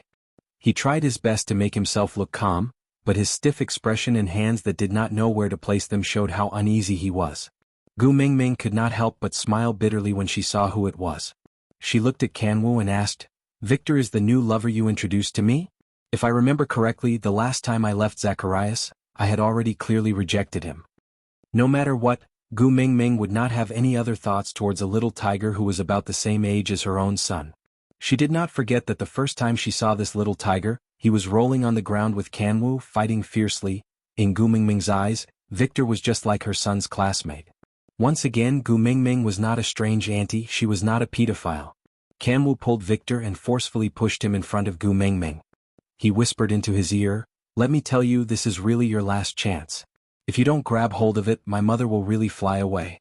As your brother, I'm willing to do anything for you. Look, I didn't even flinch when my father beat me up. If you dare to flinch, I'll bite you every time I see you in the future, even if I bite you to death. Victor was originally very nervous, but he relaxed quite a bit after being mocked by Kanwu. He glanced sideways at Kanwu and said, Tisk, how can you speak to your elders like that? Who can you bite to death with that mouth of baby teeth of yours? If I don't fight back and let you bite me, I'm afraid your teeth will fall off. Kanwu's temper flared up and he wanted to hit someone, but after looking at Gu Mingming, he tolerated it. She gave Victor a shove and said, You can pretend to be an elder in front of me after you've chased after my mom. Hurry up, don't dawdle. Victor also gave Kanwu a shove, then tidied up his beast skin dress. He looked up at Gu Mingming and said, We meet again? I'm actually quite good. Why don't you try? You can abandon me if you're not satisfied, I won't blame you. Try. These two words shocked Gu Mingming so much that she felt like she was crispy on the outside and tender on the inside. How could she try this? Gu Mingming felt a mouthful of blood rolling in her chest. She really wanted to vomit it on Victor's face. Did this child's head get squeezed by a door? Chapter 16:11. Don't reject me. Victor suddenly looked up. Panic and uneasiness could be seen on his face without any psychological knowledge. I don't want much, I just want to be by your side. I won't force you because I will stay behind. You just have to bring me along wherever you go. My hunting skills are very good, I can help you hunt whatever you want to eat. Moreover, my original form is a tiger, it's quite impressive. After all, I'm the king of the forest, it's cool to be your mount. What about me? Kanwu was infuriated when he heard that. He kicked Victor from behind and said, I'm helping you pave the way so that you can keep my mother. You haven't even taken the position yet and you're already betraying me? Scram. Didn't you see what level my two fathers are at? Do you even have a chance to hunt? King of the jungle. There are two beast kings right here and you're just a Hello Kitty in front of them, huh? I don't need a stepfather who won't help me keep my mother. Gu Mingming watched as Kanwu and Victor fooled around. She was not angry and just felt that it was quite good. She was still worried that Kanwu would be lonely when Qixin was no longer by his side. After all, it was very rare to have only one child in the beast world. She was really worried that Kanwu would be alone after she left. But now it seemed that although he and Victor were fooling around, their relationship seemed to be very good. This way she could rest assured. After Kanwu sent Victor flying with a kick, he leaned forward and stared at Gu Mingming. Mother, this tiger is not good, it's normal that you don't like him. Why don't we change to another one? What do you think of Master Burke? I heard that he has a face that's very similar to the one you like. I reckon that with his capabilities he would be willing to be a substitute by your side. Why don't you consider him? Gu Mingming sighed and patted Kanwu's shoulder. Kanwu, no matter where I am, I will always be your mother. You won't lose me. Kanwu's face darkened. He lowered his head and no longer spoke. Of course, he knew that no matter where Gu Mingming went, she would always be his mother. Moreover, he did not grow up sticking by Gu Mingming's side every day. He was not a mama's boy who could not survive without his mother. But this time it was really different. He just felt that if he did not make his mother stay, he might not be able to see her again in this lifetime. This premonition made him very uneasy. He was so uneasy that he wanted his mother to stay no matter what. But his stubbornness was putting his mother in a difficult position, wasn't it? He shouldn't have mentioned Borg. He knew that his mother was most afraid of owing emotional debts. It wasn't as if his mother didn't know what Burke had done for his mother. It was just that one of them pretended to be mute, and the other pretended to be blind. This was a tacit understanding between the two of them, and he shouldn't be the one to break the ice. Mom, I know. Seeing Kanwu's dejected look, Gu Mingming's heart ached again. She hugged Kanwu in her arms and comforted him. Even if I am not by your side, I still love you. I know that you have good friends by your side and will have a gentle lover in the future, so I am very reassured. You have to know that Elvis and Leah will always be by my side. They will take good care of me so you don't have to worry, understand? Kanwu nodded, like an eggplant that had been hit by frost. Chapter 16:12. Actually, he was already an adult. When other males transformed into half-orcs, they should have left their parents and started their own family, but he still lived under his parents' protection for 3 to 4 years. It was not that he did not have the ability, it was just that he was like a kite. Because he was tied to a string, he knew that even if the wind stopped blowing, he would still have a place to return to, so he dared to fly around the sky without any fear. But when the string suddenly broke, he was at a loss. If he had known earlier, he would not have dreamed of being a hero. He should have stayed by Gu Mingming's side obediently. It did not matter if others laughed at him as a useless person, he should have cherished the time he could spend with his mother, but now it was too late to regret. Kanwu lowered his head and did not make a sound. Victor tried to get closer to Gu Mingming, but was stopped by Oriton. The reason was very simple. Leah whispered into Oriton's ear, our family only needs one tiger. In other words, if Victor caught Gu Mingming's eye, Oriton's rice bowl would be gone. Snatching a rice bowl from a foodie, you are really courageous. While Oriton and Victor were having an in-depth discussion, Elvis had already carried Gu Mingming back to their previous cave. Placing Gu Mingming at the entrance of the cave, Gu Mingming held Elvis's hand on her left and Li's hand on her right as they entered the cave. Everything here was the most familiar. When she first came here she was like a blind person. She could only move a little near the entrance of the cave and could not see anything else after entering. On the right side of the cave was the cloakroom that Elvis had dug for her after she came. Because she said that it would be too wasteful to throw away such a good fur coat after wearing it once, so all the clothes here were her old ones. They were made of different materials and styles, all neatly arranged. It was obvious that someone had taken care of them meticulously. Because of Cole, Gu Mingming had not returned to Saint Nazaire for 2 years, so who was the one taking care of this cave for her? Gu Mingming looked back and her gaze landed on Barit, who was standing at the entrance of the cave. Barit frowned and chuckled. Am I not the messenger's guardian? The messenger is not around, so I have to take good care of her things. Gu Mingming returned an apologetic gaze and chuckled. Barit, these few years, it's been hard on you. It's what I should do. Who asked me to owe you? Barit's gaze was filled with melancholy. There was an indescribable bitterness, but also an indescribable pleasure. Gu Mingming shook her head and said, No, Barit, you don't owe me anything. Oakley's incident was planned by Cole and it has nothing to do with you. You don't have to blame yourself for it and you don't have to repay any debt because of it. Barit lowered his head and avoided Gu Mingming's gaze. His lips were pressed into a straight line, unable to say the words I just need a reason to protect you. Gu Mingming patted Barit's shoulder and said, I'm leaving, you should let it go too. The 16 valued females in Saint Nazaire are the first beauties of each tribe. I have someone I like. Barit still did not look at Gu Mingming, his eyes staring straight at the ground. Chapter 16:13. Barit did not look up the entire time.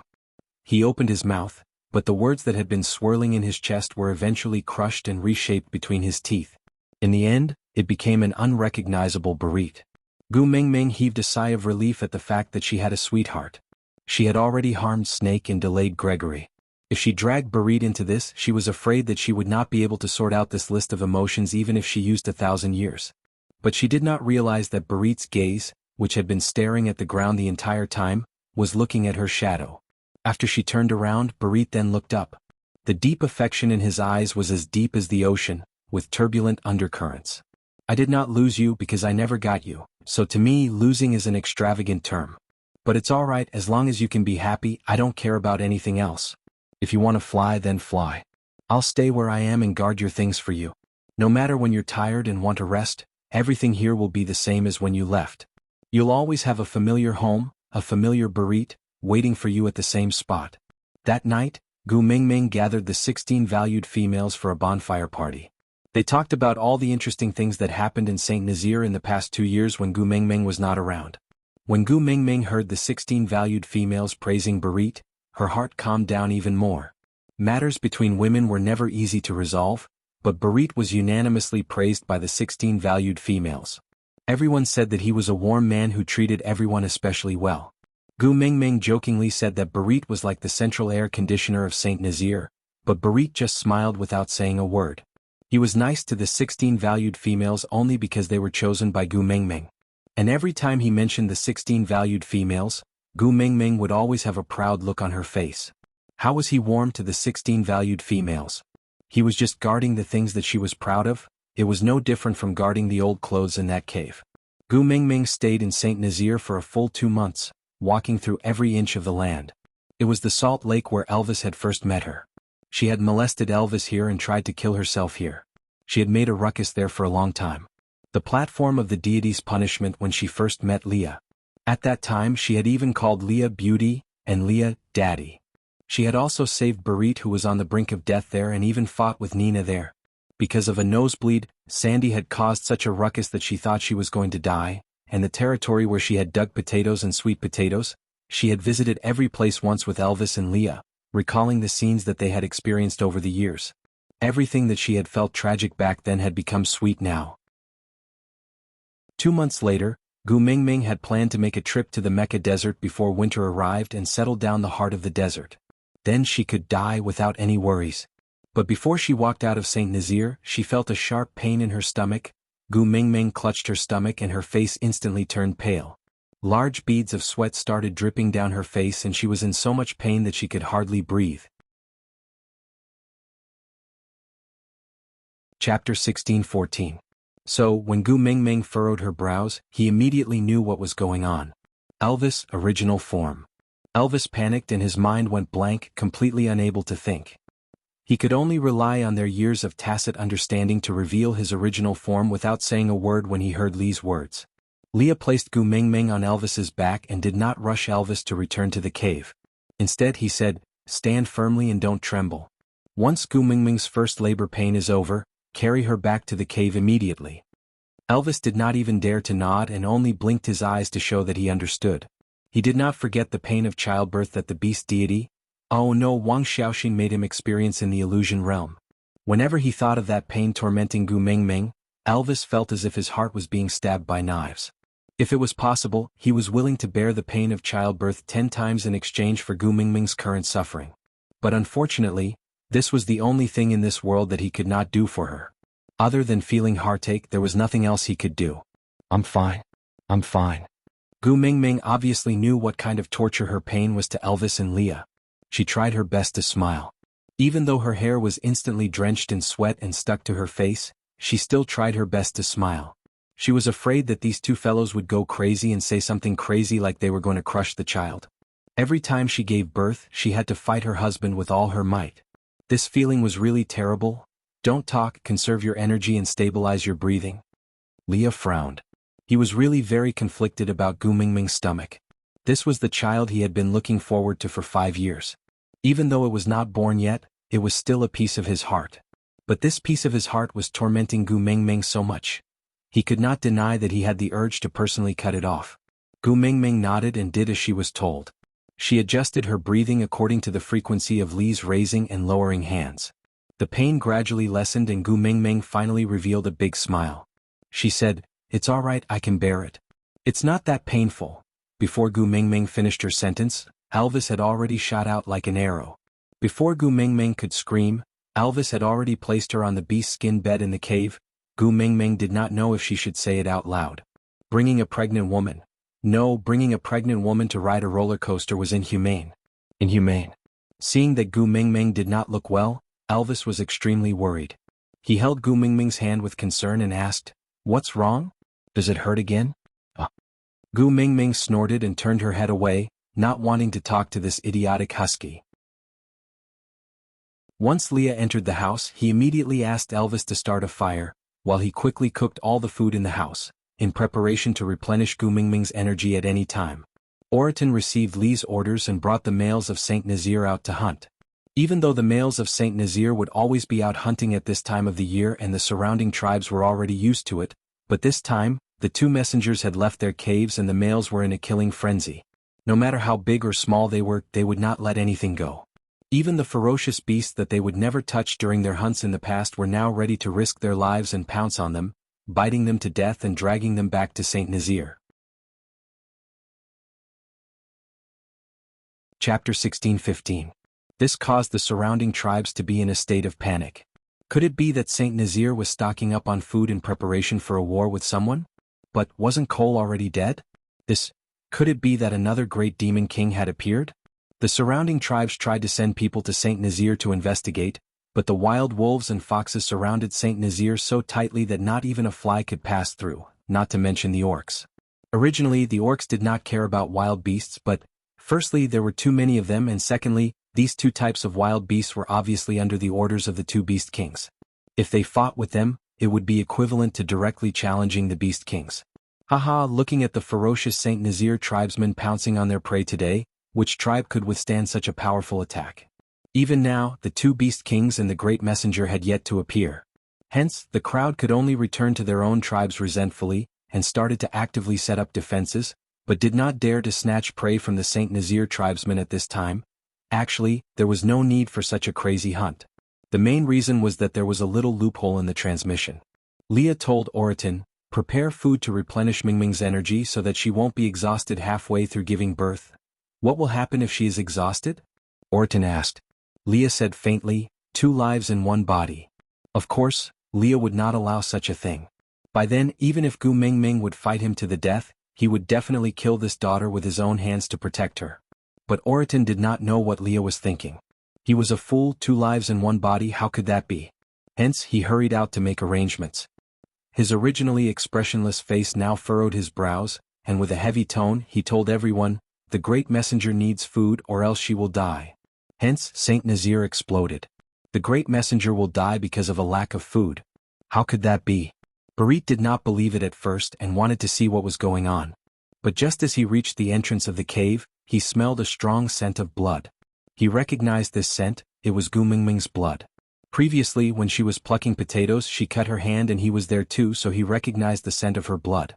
Barit's mind jolted as he turned around and ran without a second word, taking the lead in hunting for Gu Mingming. This attitude greatly agitated the males who were already agitated to begin with. Damn it, if they let the messenger of the beast deity die in their own tribe because of a lack of food as males, they would not have the face to live anymore. Not to mention that taking care of females was the natural duty of males, taking care of the messenger of the beast deity was the duty of everyone in the beast world. Just Gu Mingming alone, who in the entire Saint Nazir had not received her grace.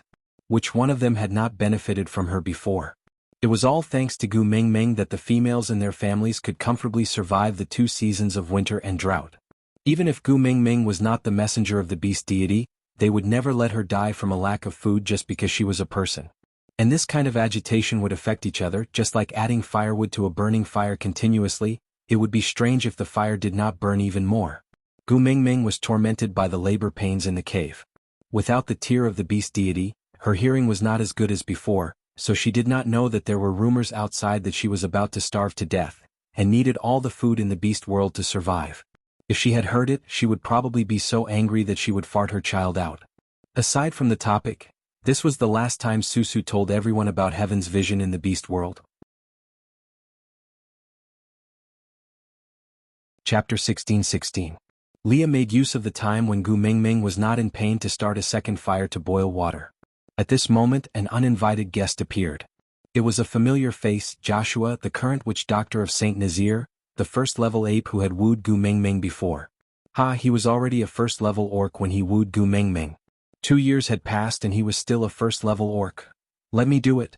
Joshua took the firewood from Lee's hands and threw it into the fire. Leah was stunned for a moment but still nodded.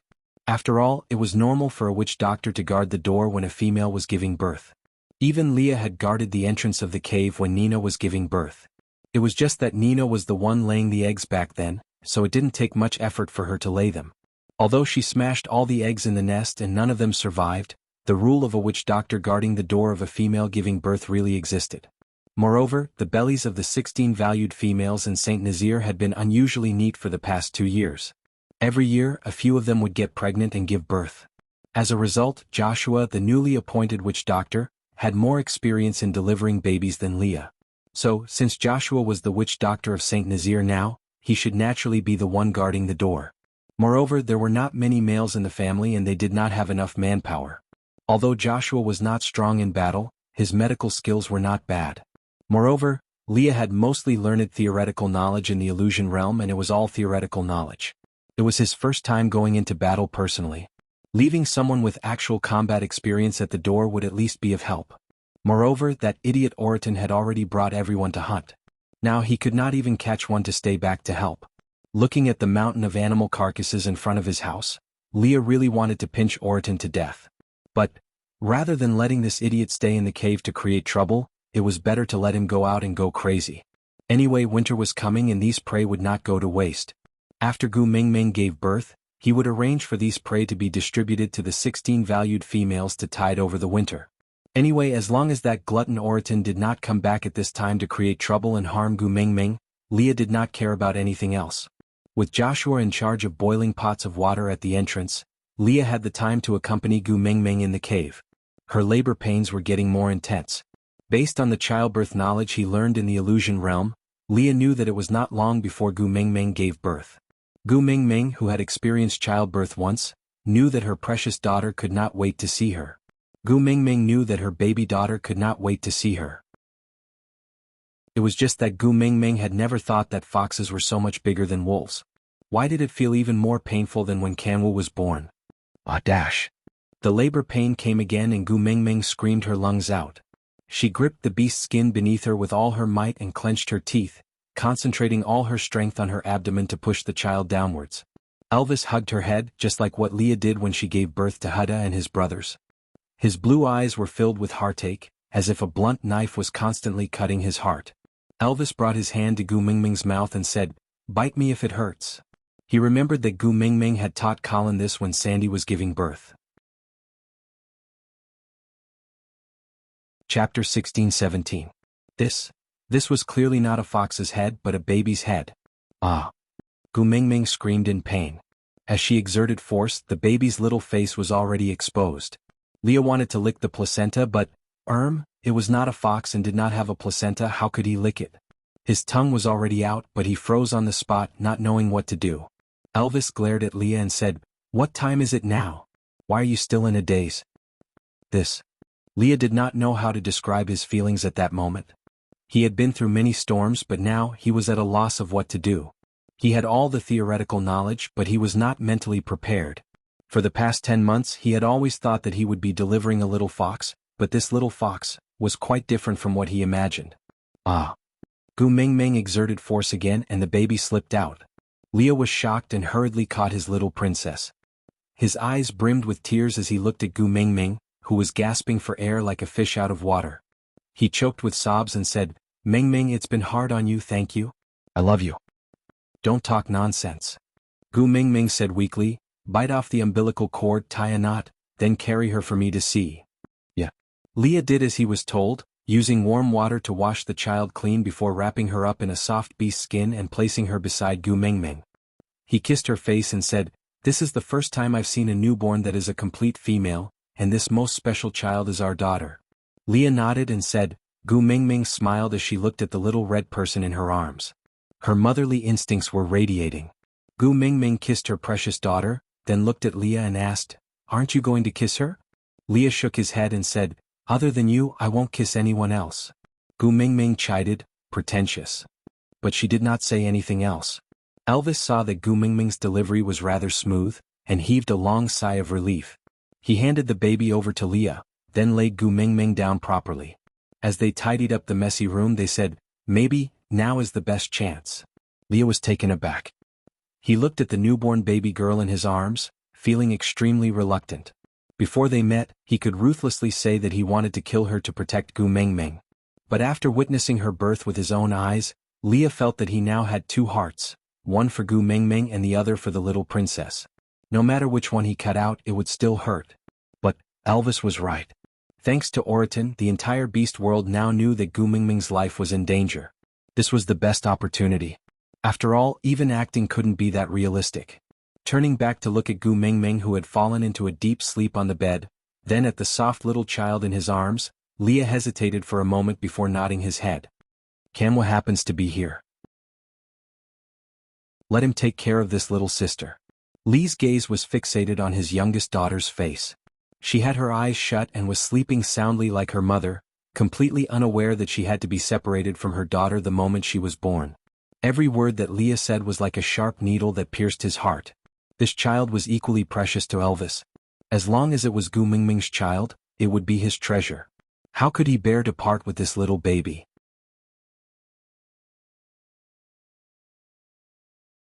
Chapter 16-18. Leah thought for a moment and nodded. "Then let's discuss it with Gu Ming when she wakes up." Elvis didn't say anything else and just continued to pack up the things in the room. Giving birth consumed a large amount of Gu Mingming's energy. Without the protection of the tear of the beast deity, Gu Mingming's body was extremely weak.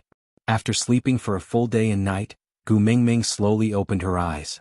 And this one day and one night was known as unconsciousness in the beast world. Elvis and Leah discussed their plan with Gu Mingming.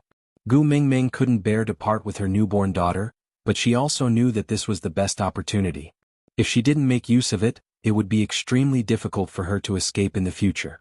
So, the next day Gu Mingming sat at the entrance of the cave with Elvis carrying her while her face was pale and weak.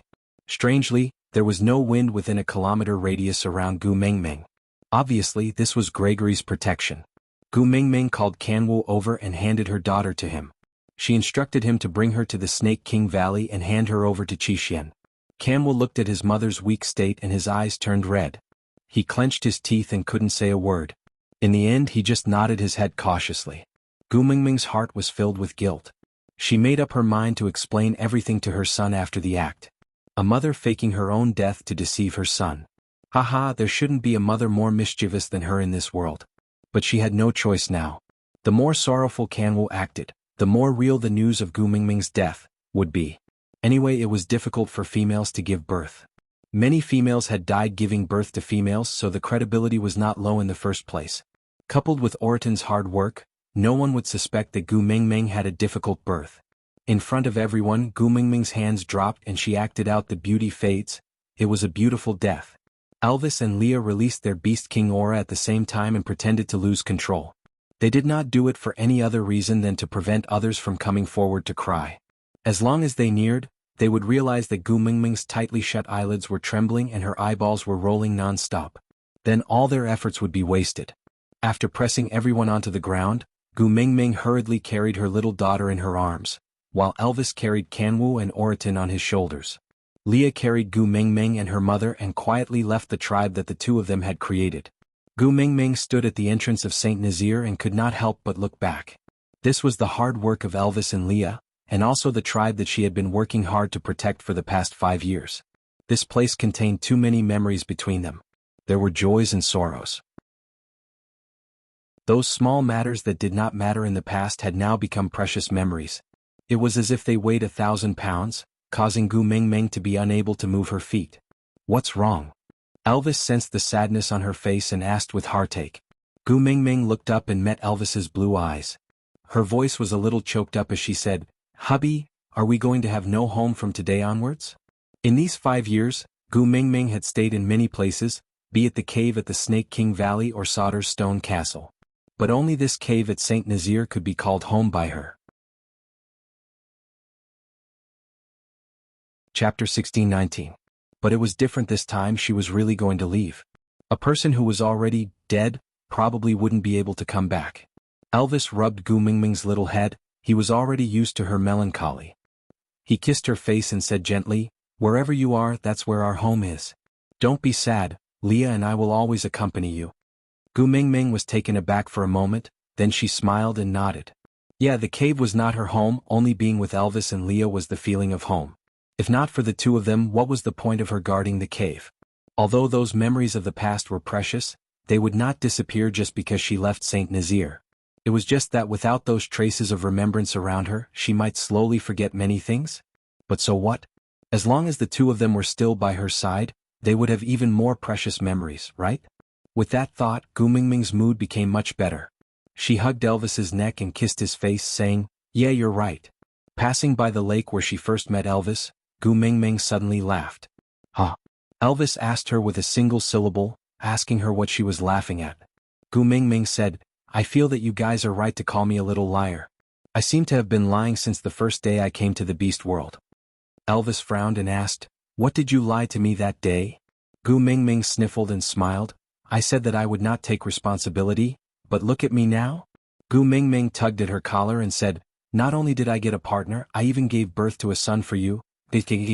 What happened to the prodigal image of only flirting and not taking responsibility? I didn't know that I had such a talent for lying."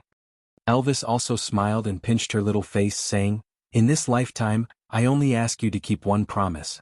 As for the rest, I don't mind. Moreover, you lied especially well when you said, not taking responsibility."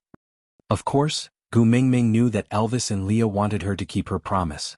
As long as she said, not abandoning them, as long as she did not go back on her word, no matter what she did, they would forgive her. Wang Xiaoxin said, "Beast deity doesn't lie. This is the biggest lie." I think it makes a lot of sense. If you want to be an honest beast deity in the future, you should start from never saying, "I don't lie." Gu Mingming giggled. Elvis kissed her little face and said, "All right." With the wild fox and wolves leading the way, Gu Mingming and said, Saint Nazaire's death, Gu Mingming's death. Saint Nazaire had attracted the attention of most people, making it easier for Gu Mingming and the rest to move around. When they returned to the Snake King Valley, Qixin had already prepared a large amount of food in Snake's Cave. When he saw Gu Mingming, he smiled knowingly and said, "I knew that you would come back before winter, so I have already prepared the food. You can stay here in peace. I will guard the entrance and I guarantee that no one will disturb you during the winter." Gu Mingming shook her head and handed the little girl in her arms to Qixin. We are here to let you take care of her. S to say, too. Chapter 1620. Her name is Danya. Gu Mingming replied. Qixin carried Danya while smiling and playing with her little chin. He called out softly, Little Danya, I am your second brother. Come, call me second brother, alright? It would be a miracle if a newborn could speak. But although little Danya could not speak, she knew how to smile. She grinned, revealing her pink gums. Her eyes narrowed into 2 crescent moons and there were 2 adorable save me's on her chubby little face. Her smile melted Qixuan's heart. Younger sister was a magical thing. She had trained the young master of the stray beasts, who was full of hostility, into a domestic dog. Many years later, when little Danya came of age, the ones guarding the tower for her would not be her first partner or suitor, but her 4 brothers at the 4 corners of the tower. As a result, little Danya, who had a sister complex, could not successfully date anyone after she came of age. All her suitors were chased away by her 4 brothers. Her 4 brothers even said righteously, Our younger sister must not mate with a male who is inferior to us. Only the heavens knew that her 4 brothers were the most famous males in the beast world. Her eldest brother had an extraordinary aura, as if he was the ruler of the world. Third brother's intelligence was unparalleled. He could control the curtains and determine victory from 1,000 miles away. Many enemies had not even seen his face and were already trapped in a prison, unable to move an inch. Fourth brother was extraordinarily brave and fierce, like a war god descending into the abyss. Just one look at his pair of vicious eyes would make one shudder and retreat without a fight. Not to mention the second brother, he was unusually handsome but full of demonic aura. He never acted according to the rules and killed according to his whims. Most importantly, he was just a 3rd-level orc, but had the ability to make 5th-level orcs tremble in fear. No one had ever dared to be impudent in front of him, and no one dared to test his unfathomable abilities. He was the master of the stray beasts who made everyone tremble in fear. He looked down on the world and no one dared to go against him. It was these 4 devils who acted cute and silly in front of little Danya. As long as they could make their younger sister smile, they would not hesitate to wag their tails and beg for pity. As a result, little Danya became the envy of all the females in the beast world. It was not because her mother was the messenger of the beast deity, nor was it because her father was the beast king. It was because she had 4 good brothers who doted on her to the bone and spoiled her to the heavens. Of course, this was a story for the future, so let's not talk about it for now. He only said that after Gu Mingming handed Danya to Qixin and Kanwu to take care of, she brought Elvis, Leah and Oriton to the Mecca Desert before winter arrived. This was currently the safest place and it was also the last stop for the 7 treasures. Because no one would set foot in this demonic territory that lacked food and water. Elvis used the beast's skin to cover Gu Mingming as the sand danced in the air. Because Wang Xiaoxin had left and Gu Mingming had inherited the position of beast deity, many erased memories had returned to her mind. For example, Permitha and Fedatin City. Spring has passed, the hair has turned white, the thoughts are lonely, and a strand of sorrow is cut off to cover the eyes to blind people. Today I'm heartbroken. Today we're on different sides. There's no hope for us to meet again in this life. Elvis carried Gu Mingming and walked in the desert. Gu Mingming leaned on Elvis's shoulder and sang softly. They stood outside the once forgotten Fedatin city again.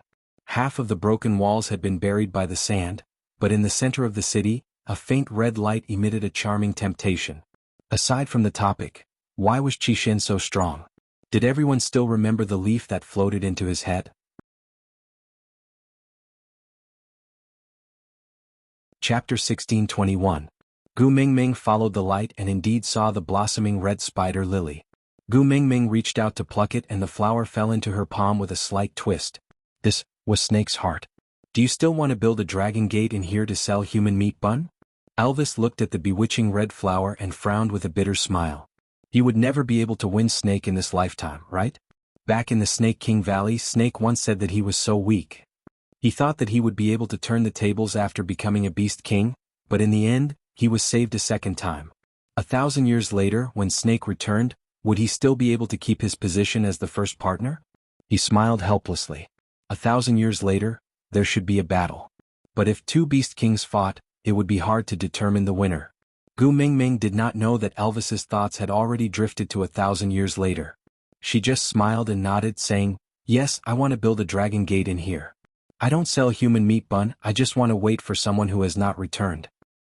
"All right." Elvis replied with a simple word, then kissed Gu Mingming's cheek, saying, "Leah and I will help you look for the green stone. We will stay here until the dragon gate is built. How about that?" Gu Mingming nodded and agreed with a smile. Leah and Elvis had both gone out to search for green stones, while Gu Mingming sat on the broken wall, swinging her feet and humming Sorrow of Separation.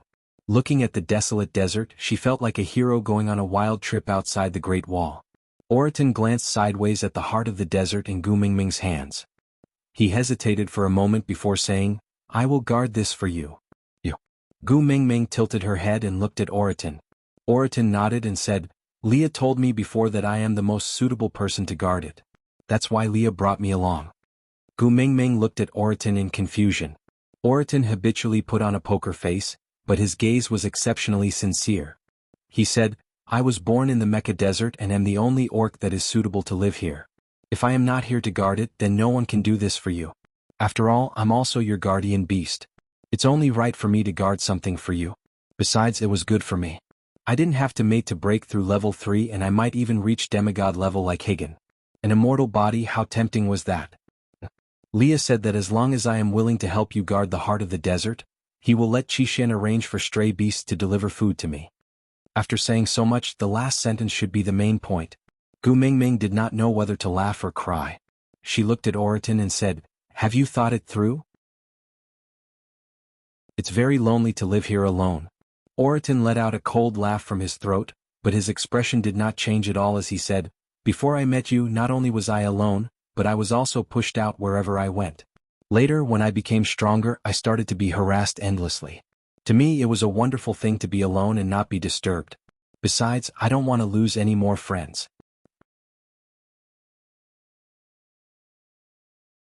Chapter 1622. Oriton seemed to know what Gu Mingming was thinking about. He patted her shoulder and said, "How do you know that the person who comes 1,000 years later will not fall in love with me? Who knows? I might be the next snake, meeting a special person 1,000 years later, giving color and meaning to my life. The next snake, wouldn't his heart be ripped out?" Furthermore, Gu Mingming looked down at the red spider lily in her hands. Not only would his heart be ripped out, he would also end up in a messy state and sleep for 1,000 years. Becoming the next snake was really not a happy ending.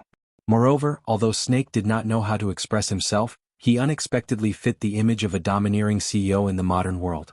The chances of little girls liking him was much higher than Oriton, who only had food in his eyes.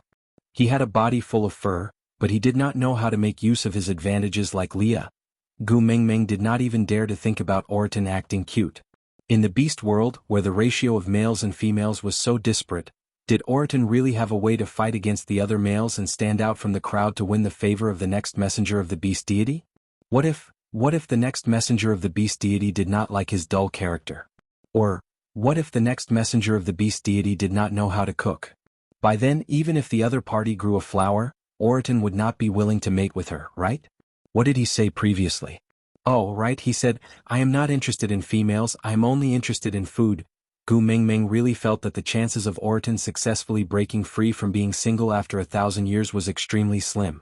Oriton looked at Gu Mingming's changing expression and did not know what she was thinking about. He could only continue to persuade her, "I am not as good with words as Leah, but I know that it is the most suitable arrangement for me to guard this flower." As Oriton said that, he knelt down on one knee with his palms facing upwards. Elvis told Gu Mingming that this was an expression of submission from the orcs. Oriton had never treated Gu Mingming like this before. He had really thought it through and was willing to guard this flower and spend a long 1,000 years in the Mecca Desert. Gu Mingming sighed in exasperation. She could only think that although she did not have a son like Snake, she would probably have to drag the next messenger of the beast deity to watch a few television dramas with her in order to plan for Oriton. However, Overbearing Senior Falls in Love with Me was, after all, a youth romance movie. In the future, Oriton would be starring in a culinary show like A Bite of China?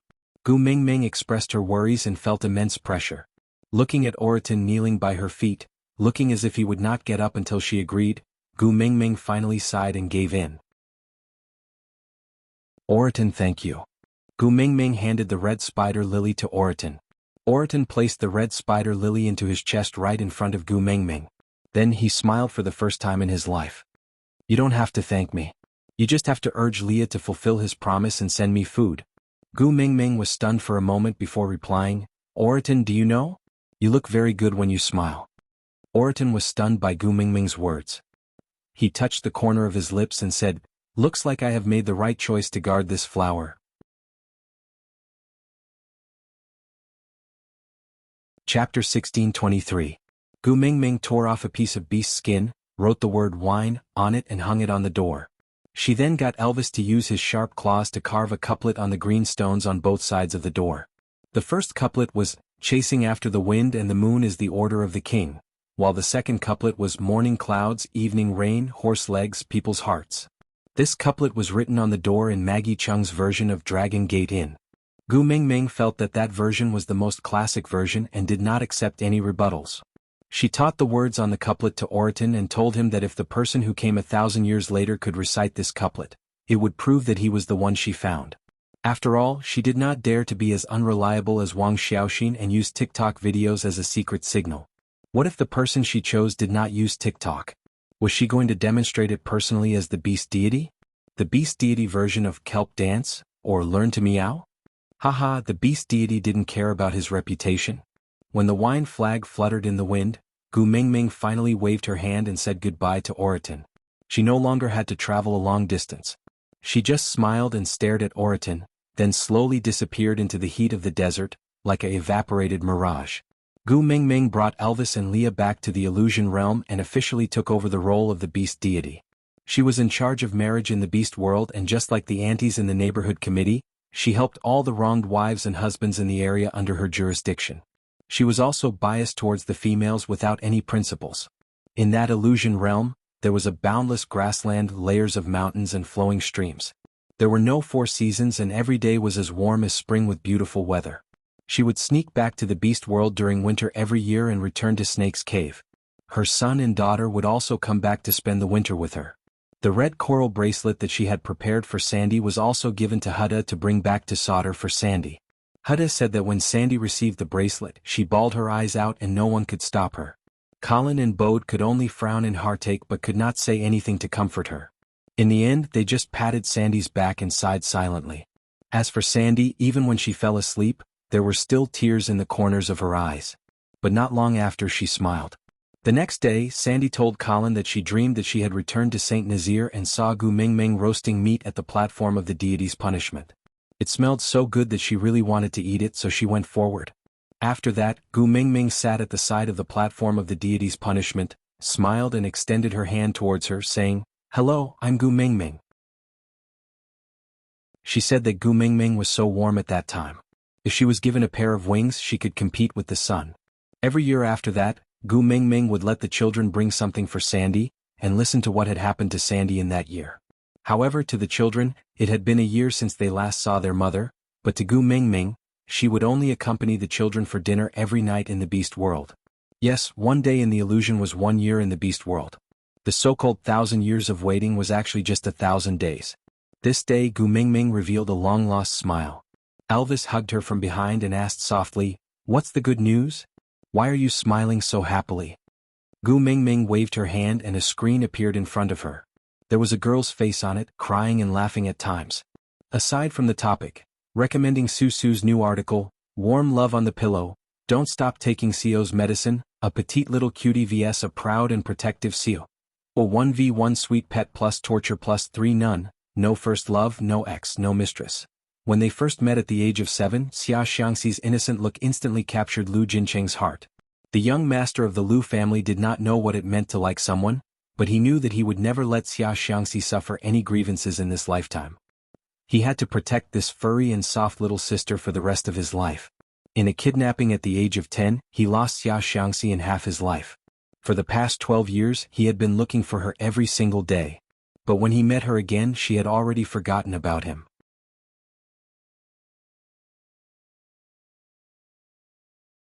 Chapter 1624. She is? Leah also came over and looked at this unfamiliar face in confusion.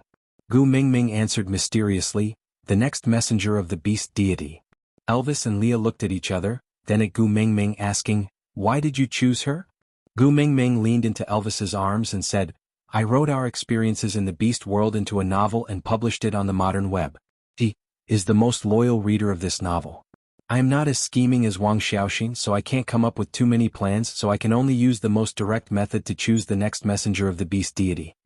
Gu Mingming smiled at the girl through the screen and said, "If it's her, she will definitely be able to do better than me. At least she won't be as helpless as when I first came to the beast world, doing so many stupid things and taking so many detours." Elvis chuckled and asked, "So you have been sitting there without moving for this period of time, writing this?" Gu Mingming nodded and said, "From the start of the serialization to the end of the publication, it took a total of 237 days. The day it ended was exactly the 1000th day since Snake left me." Leah swayed his tail and asked with a smile, "Are you sure that this weak-looking girl can really help you gather the 7 treasures?" Gu Mingming nodded seriously and said, "I believe that if it's her, she will definitely be able to do it. Moreover, don't we still have to help her?"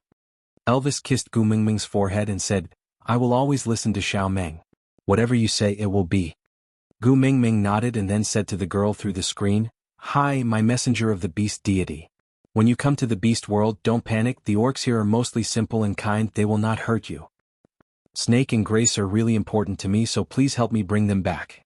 If you need a capable assistant, I recommend Oriton in the Mecha Desert. It doesn't matter if you forget the words on the couplet. I think you can just roast some meat or stir-fry some dishes to take him down. The one guarding the entrance of the Snake King Valley is my son, Qixin. When he was young he suffered a lot, but it was also because of this that he obtained an opportunity. The kiss of the ocean and the soul of the forest both remain in his body, and he is the only one of my 4 sons who is still alive. If you are stopped by him at the entrance of the Snake King Valley, I suggest that you shout, 'Mother is the best in this world,' 3 times. This is the secret signal that I have agreed upon with him. As long as you shout this, he will know that you are my man and won't make things difficult for you. The love of the sky is being guarded by the vulture race. Let me tell you a secret, the current vulture emissary is also a very handsome and abstinent Prince Charming. Every year during the dry season in Moda Mountains, there would be half a day when the wind would stop blowing. At that time he would go down the mountain to patrol. You just had to stand by the stream and sing, 'Just happened to meet you,' and he would bring you up the Moda Mountains. Because that song is the engagement song between me, the previous messenger of the beast deity, and the guardian god of Moda Mountains. In the beast world, no one knows how to sing it. As for the kiss of the ocean, who knows how many generations of Melinda's descendants are guarding it. The bad news is that the deep sea has not been peaceful these few years and the conflicts between the races are rather chaotic. But the good news is that they have all inherited Melinda's and Carter's beauty and abilities. Each generation is more enchanting than the previous, so beautiful that no words can describe them. Anyway, as a beast deity who already has a partner and does not intend to harm young children, I will not go to the deep sea anymore. I am really afraid that I will not be able to control myself from spoiling other people's little fry. So, I will leave all these handsome men to you, my dear messenger of the beast deity. Just like what Wang Xiaoxin said, my story ends here. Everything in the future is waiting for you to write. I will wait for you in the beast world, see you there. Never leave.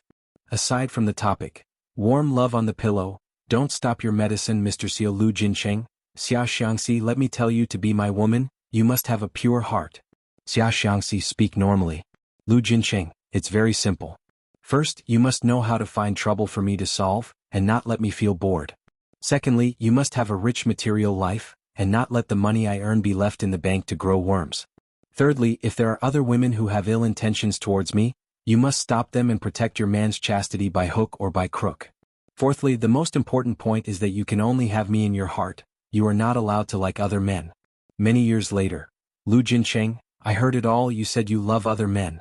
Xia Xiangxi rolled her eyes and asked, is the other man called Lu Nangua? Lu Jincheng, yes. Xia Xiangxi, let me tell you, not only did I say I love him today, I also want to sleep with him tonight. Go sleep in the living room.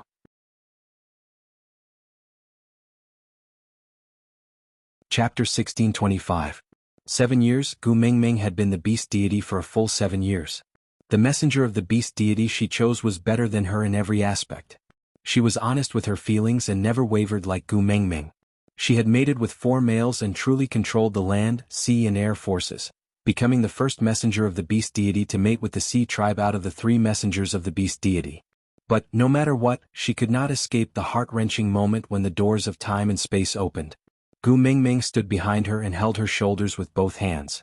She looked at the open doors of time and space from the side of her ear and said to her, "You have watched Wolfman before, I don't need to tell you. If you go through this door now, the television series that you have been watching during this period of time will become your memory. You will live the blissful life that Oriton has created for you in that world, and everything you have experienced in the beast world will gradually disappear like a dream."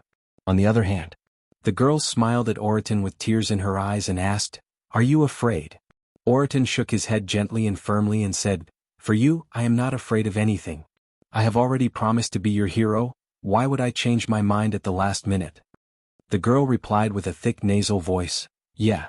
She hummed and said, "After 1,000 years I will make crystal pork knuckle, duck neck in soy sauce, bear paw in broth and roasted pig's feet for you. All right." Oriton pulled his lips into a smile and said in a heroic and tragic manner, "You promised I will wait to eat your crystal pork knuckle, duck neck in soy sauce, bear paw in broth and roasted pig's feet." That door slowly closed. Gu Mingming's eyes still reddened after seeing such a scene after 1,000 years. Only when Oriton and the door disappeared did the girl suddenly pounce into Gu Mingming's arms and burst into tears. She was far from being as strong as she thought she was. Even if she knew that she could meet Oriton again after 1,000 years, her heart still ached when she saw Oriton being torn apart in front of her. The girl's collar was pulled by someone, and before she could react, she was flung into the air as though she had lost her balance. Gu Mingming facepalmed. That little bit of melancholy was completely destroyed by the black face in front of her. "Taming, I haven't seen you for 1,000 years. You've grown a lot bolder, huh? You know that I'm coming back today, yet you want to hug someone else in front of me?" The black-faced deity standing in front of Gu Mingming was none other than Snake. He was truly aggrieved. After muddling through 1,000 years, he finally saw her again with great difficulty, but what was the result? Not only did she not come up to him to give him a hug and say a few soft words to tell him how much she missed him, she even hugged that dirty female with tears and snot all over her face. Did he really think he was dead? If it was in the past, Gu Mingming might have argued with Snake, but now, she did not want to go against him at all.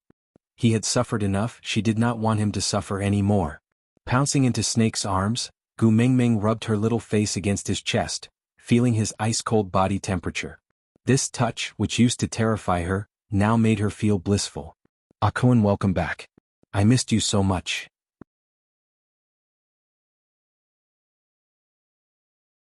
Chapter 1626. Tightening his arms, Snake looked at Gu Mingming and did not speak for a long time. He only kissed her deeply on the lips. This was a kiss that had been brewing for 1,000 years. It contained 2 lifetimes of unattainable desires and 2 lifetimes of separation. Finally, he could truly embrace a complete and real her and never let go again. Apart from Snake and Gu Mingming, no one else could understand how lingering this kiss was. Others could only see them hugging and kissing, with smiles on the corners of their lips and sparkles of happiness in their eyes. Any description seemed so pale and shallow in front of this kiss, not even worth mentioning. The kiss that was filled with love and lust lasted for a long time. It was so long that it was enough to express the yearning of 1,000 years. Snake then reluctantly let go of her. The corners of his lips curled up as he smiled. "Taming, I am back."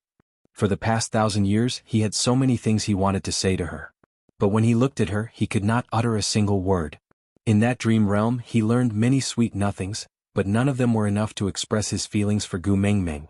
Gu Mingming wrapped her arms around Snake's waist and nodded. "This time, you are not allowed to leave me again." "All right."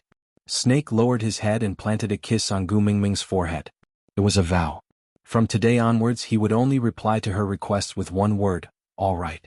Snake held Gu Mingming's hand and took out a ring from somewhere. He then firmly put it on the ring finger of Gu Mingming's left hand. Looking at the ring with a diamond on it, Snake's gaze was filled with tenderness. His right hand circled around Gu Mingming's shoulder and opened his palm in front of her.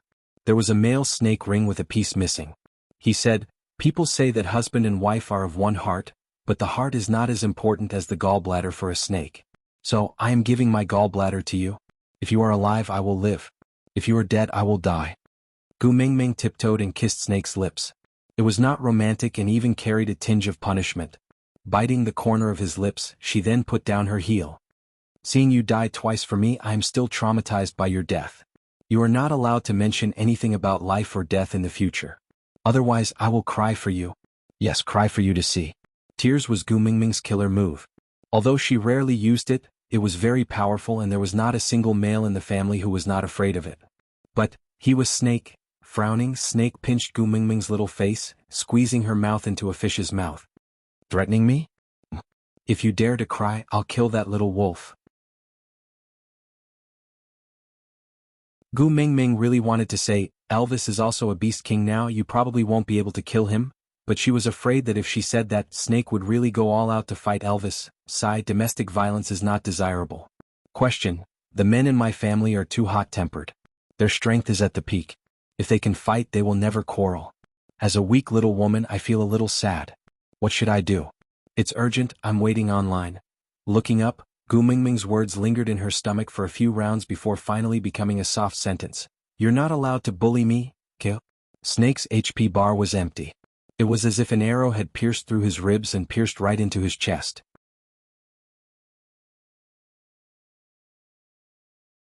Chapter 1627. Gu Mingming knew that it was useless to use force on Snake, so she could only use the soft approach. He would fall for it. Seeing how Snake wanted to save face but could not do anything to her, Gu Mingming's mood soared. She tiptoed and kissed Snake's chin again before giggling. Snake's face brightened because of Gu Mingming's fawning, so he turned to the side and said, I brought your guardian beast back too. Gu Mingming's body stiffened and the smile on her face froze instantly. Her big eyes quickly became misty and she wiped her eyes with the back of her hand before she dared to turn her head to look at the direction Snake was pointing at. Gregory? Gu Mingming choked and called out his name. Gregory smiled gently and stood on the spot without moving closer. He just looked at Gu Mingming affectionately and said, I promised you that I would come back and I did it. Gu Mingming wanted to hug Gregory but her waist was still in Snake's hands and she did not dare to be rash. So she sneaked a glance at Snake. Snake's expression did not look too good but he did not flare up. He just said coldly, he protected my real body for 1,000 years before I could come back to see you safely. Although it was aggrieved, I still owe him, so I brought him back. But I am warning you, do not have any thoughts that you should not have. If I find out. Snake did not finish his sentence and just narrowed his eyes, emitting a dangerous aura from his entire body. Before she could explain herself, Gregory beat her to it and said, I'm just a guardian beast, I'm not greedy enough to want more, so you don't have to be so nervous, I can't snatch away your love. Gu Mingming shrunk her neck timidly and wanted to explain herself. Snake snorted in disdain and said, Snatch away my love? What a big tone you have. But don't worry, I will not allow such a thing to happen. If you had mated with Taming before me or if your mark is closer to her heart than mine, I will definitely let you die 100 times worse than what you did 1,000 years ago. Gu Mingming could not keep up with his pace. She looked at Snake, then at Gregory and then at Snake again in a daze. So, what Snake meant by shouldn't have thoughts was to let Gregory take over before him. She thought he would say that all males other than him were wild men and that she was not allowed to touch them anymore. What are you looking at?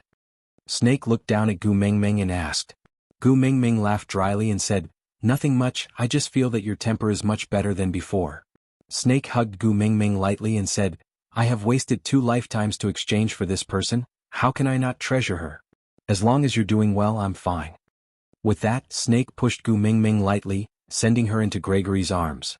Gregory opened his arms wide and stood at the same spot without moving at all. He caught Gu Mingming steadily and hugged her deeply, saying, I don't have the right to snatch you from his arms, so I can only stand here and wait for you. Thank you for coming into my arms. Thank you, for not forgetting me. Gu Mingming did not say anything. She just used both hands to gently caress Gregory's arms, pursing her lips and not saying a word. Gregory knew what she was thinking about, so he whispered into her ear, The weather is nice today, do you want me to fulfill the promise I made to you previously?